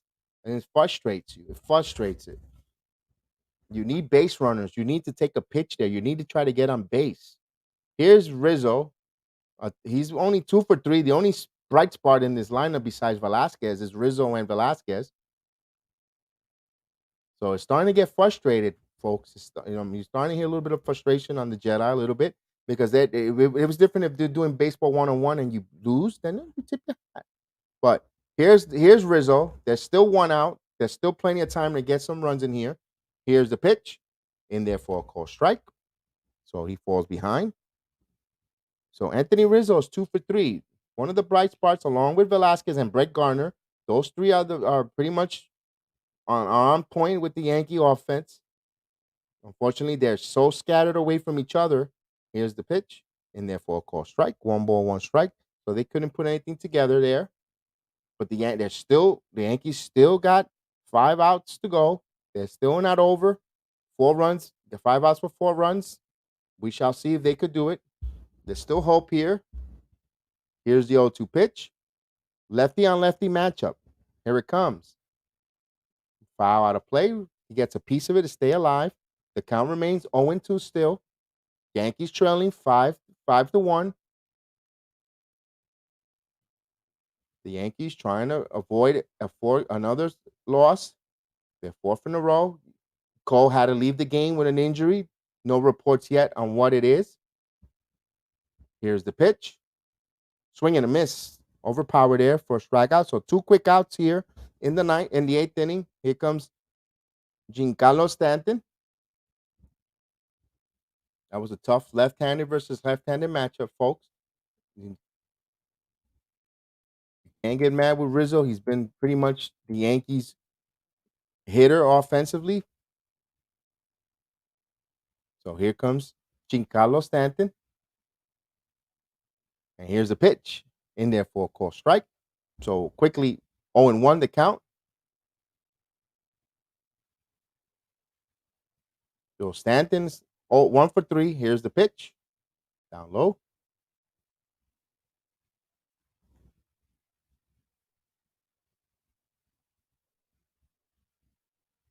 He had a single in the 3rd inning. He struck out last time up, but the ball is 1 ball, 1 strike count. Here it comes. Inside for 2 balls and 1 strike the count on Giancarlo Stanton. The right fielder today. He's in right field. Yankees played a different defensive center, defensive outfield. Here's the pitch. Normally, you 3 balls and 1 strike. Normally, you see Garner in center, but they moved him to left. They kept Judge in center and Stanton. I think that's the first time I see those two out there at one, along with Gardner. So Stanton, here's the deal. This ball in the ground hard in the hole.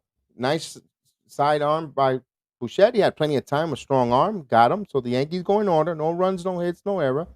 They would go to the ninth. They trail by 4. So they down to the last 3 outs here. They sounds like a broken record. They need to keep that at bay and go up to the ninth with a 4-run deficit. Yankees are dreadful. Michael, it looks like they're not putting good string at bats there. It's like they waved the white flag. They still, they gotta compete. They gotta battle. They gotta put better at bats. Judge 3-1 count. What are you doing? Take a pitch. You could hit. We know you could hit. 3-1 count. We need base runners. You make the pitcher pitch from the stretch. Different angle. You start worrying. He starts worrying about you on the base pads. You also have that hole open between first and second. If you're on with a if you get a walk, you change the look of the narrative of the inning. You gotta know where you're situational. You gotta play smart baseball. Situational. Where's the coach signs taking giving them to take a pitch? You have signs. And I still think analytics hasn't taken out the baseball signs in the game. You give a sign, you tell your hitter, no matter who he is. If you think you take it, you got to take a pitch. You're down 3-1, you're down 5-4 runs right now. It don't matter who you are, even if Judge hits a home run, you're not okay, nothing's been done.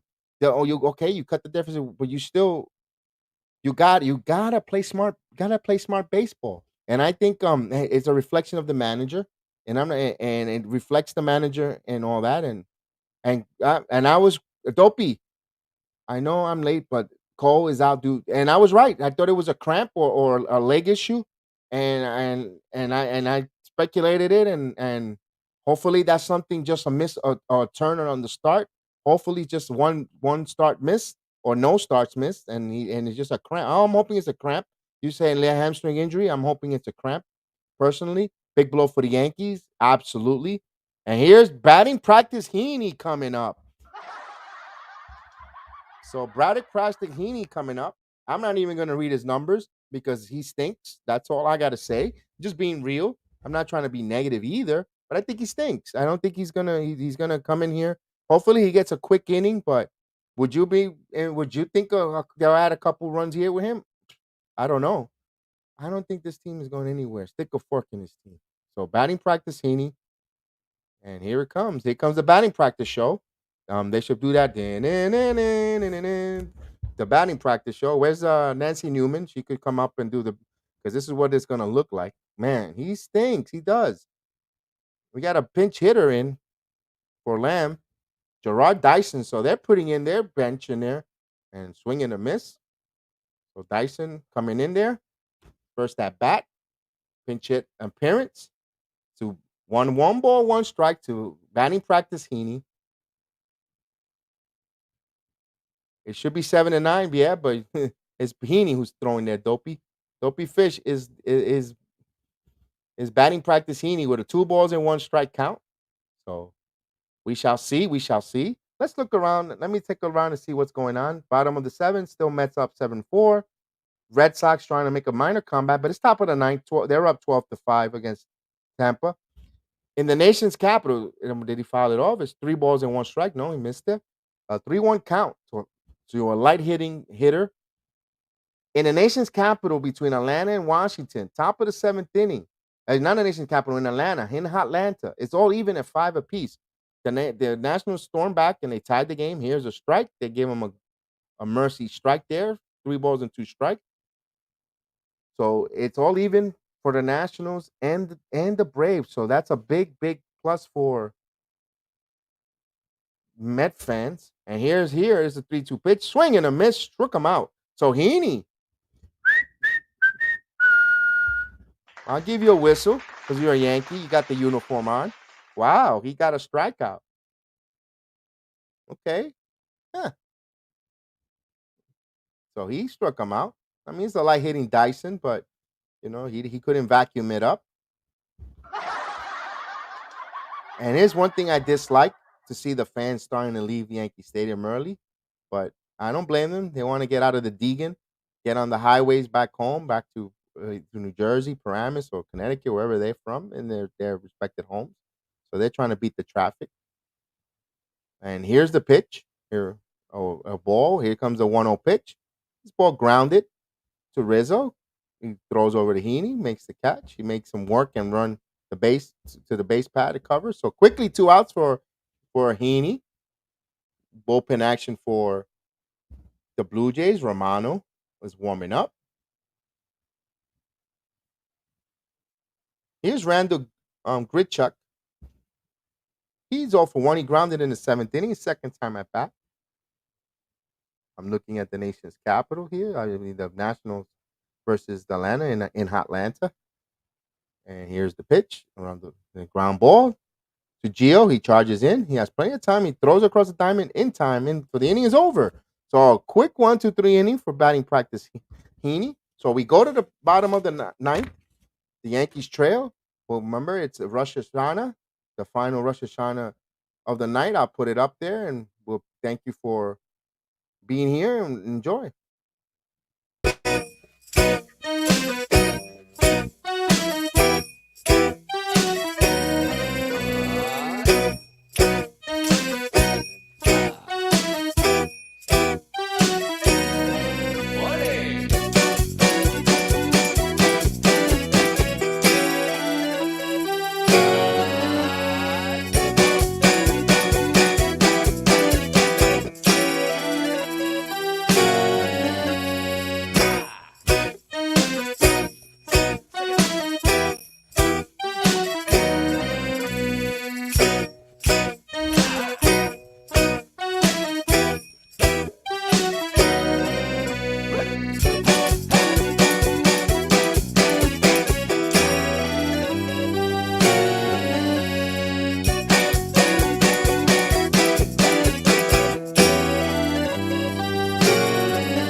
We go to the bottom. We go to the bottom of the ninth.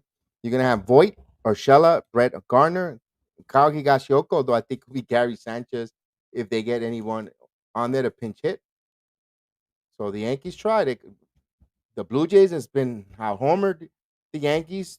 3 home runs. You got 2 home runs by the pudgy uh, Kirk. He's gonna have 2 home runs there, and Simeon hit a home run. So they've been hitting the ball hard. So here we go to the ninth here. Rally time for the New York Yankees. The Mets top of the 8th inning, 7-4. They got a runner on. So the Mets in that inning.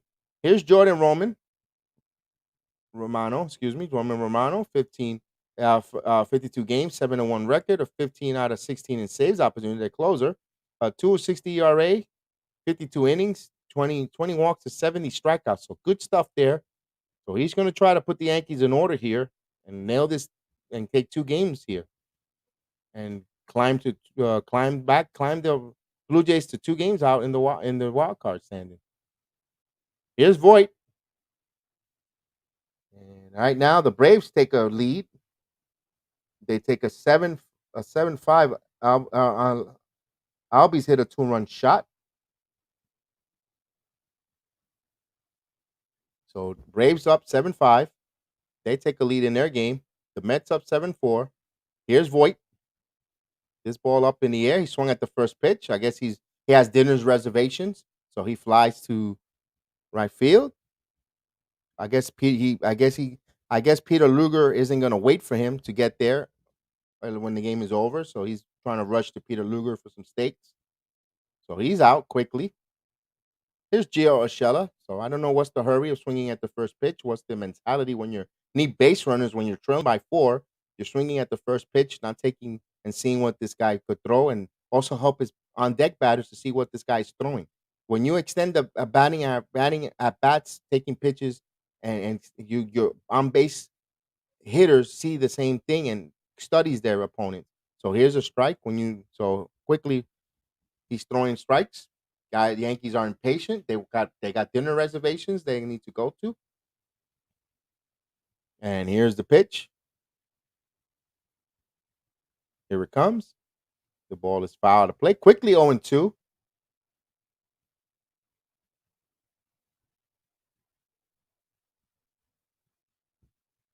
And still the bottom of the eighth inning with the Mets. They got to run on first. A little pause in the action there in Marlins Park. 0-2 pitch here in the Bronx. And he's about to deal the 0-2 pitch. Here it comes. Foul. Just got a piece of it. Still 0-2 the count. Bottom of the ninth inning in Boston. Tampa's up 12-5. You got runner on first with 2 outs for Boston's down to their final out in that game. So it looks like the Yankees will still continue to hold the first wild card, but not by a lot. Not by a lot. It's getting tight. The collar's getting a little tight. So pressure is a privilege. We'll see if the Yankees want to have that pressure.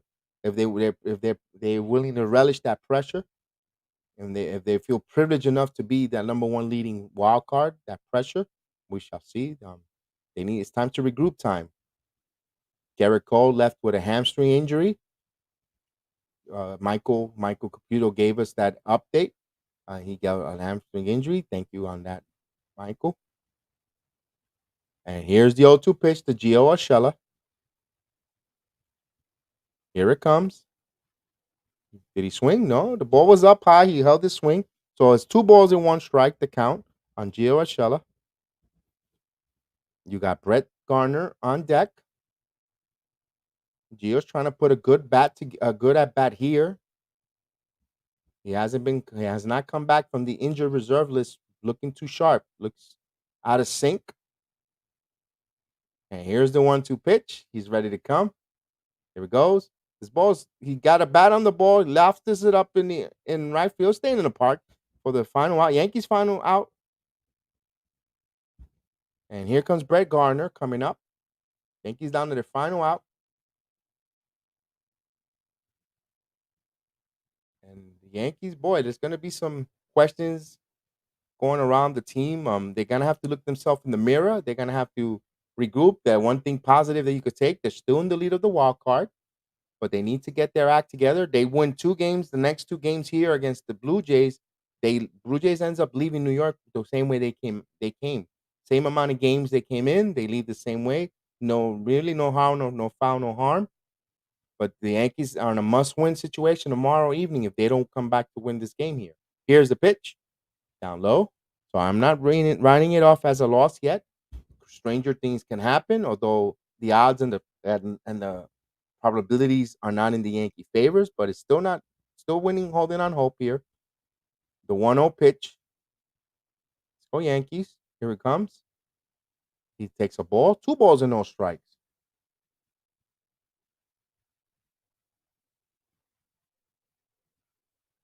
Mets look like they're making some damage on the base pads. They got something cooking. They look like they're going to score another run. So the Mets increased their lead to 8-4. And here's the pitch in there for a call strike. 2 balls and 1 strike. So Mets get an 8-4 lead. And that was, who got that hit there? Kevin Pillar scored. It looked like JD Davis with an RBI pinch hit double. And Mets extend their lead to 8-4. So here's the pitch. Swing and a miss for a strike. 2 balls and 2 strikes. Yankees down to their final strike. Is it final yet in Boston? No. It's still going in the ninth. The Boston Red Sox cut the deficit now, 12-7. So Boston doing a rally there. Just they're still down by 5 runs, but they're rallying in the ninth with 1 out. At least they're showing fight there. They were down 12-1, and they're coming back 7 runs on 7 straight runs scored by the Red Sox. They're at least they're hitting. They're showing a pulse, a life, a jump start. Here in the Bronx, we're having a lifeless Yankees.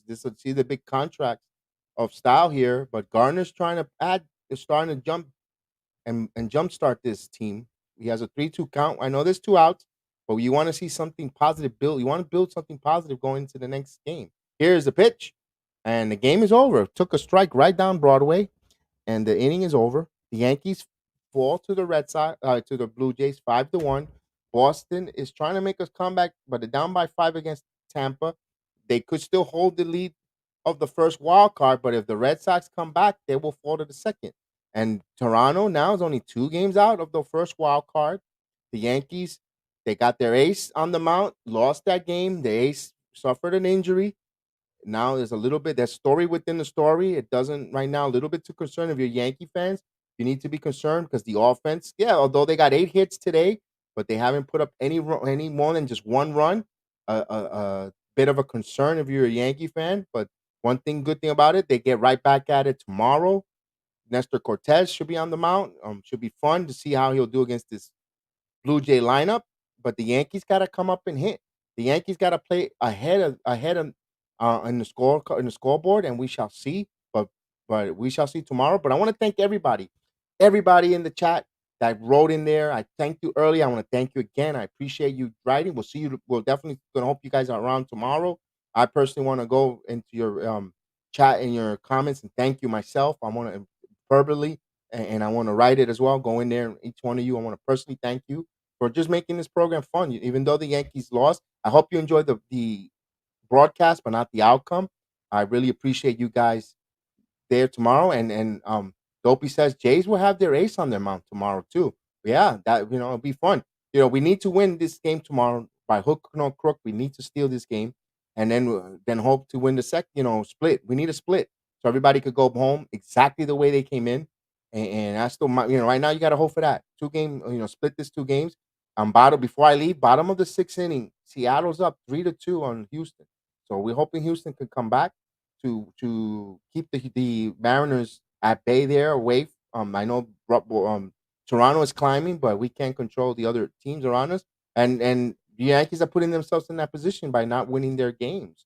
That's the bottom line with that. So hopefully tomorrow we get back at it. Nestor Cortez. Hopefully the Yankee offense. That's what's killing us. The Yankees offense needs to wake up, and they need to hit. And we'll definitely, for me, Bronx Jedi. We'll see you tomorrow, man. I hope you guys have a wonderful night. Enjoy.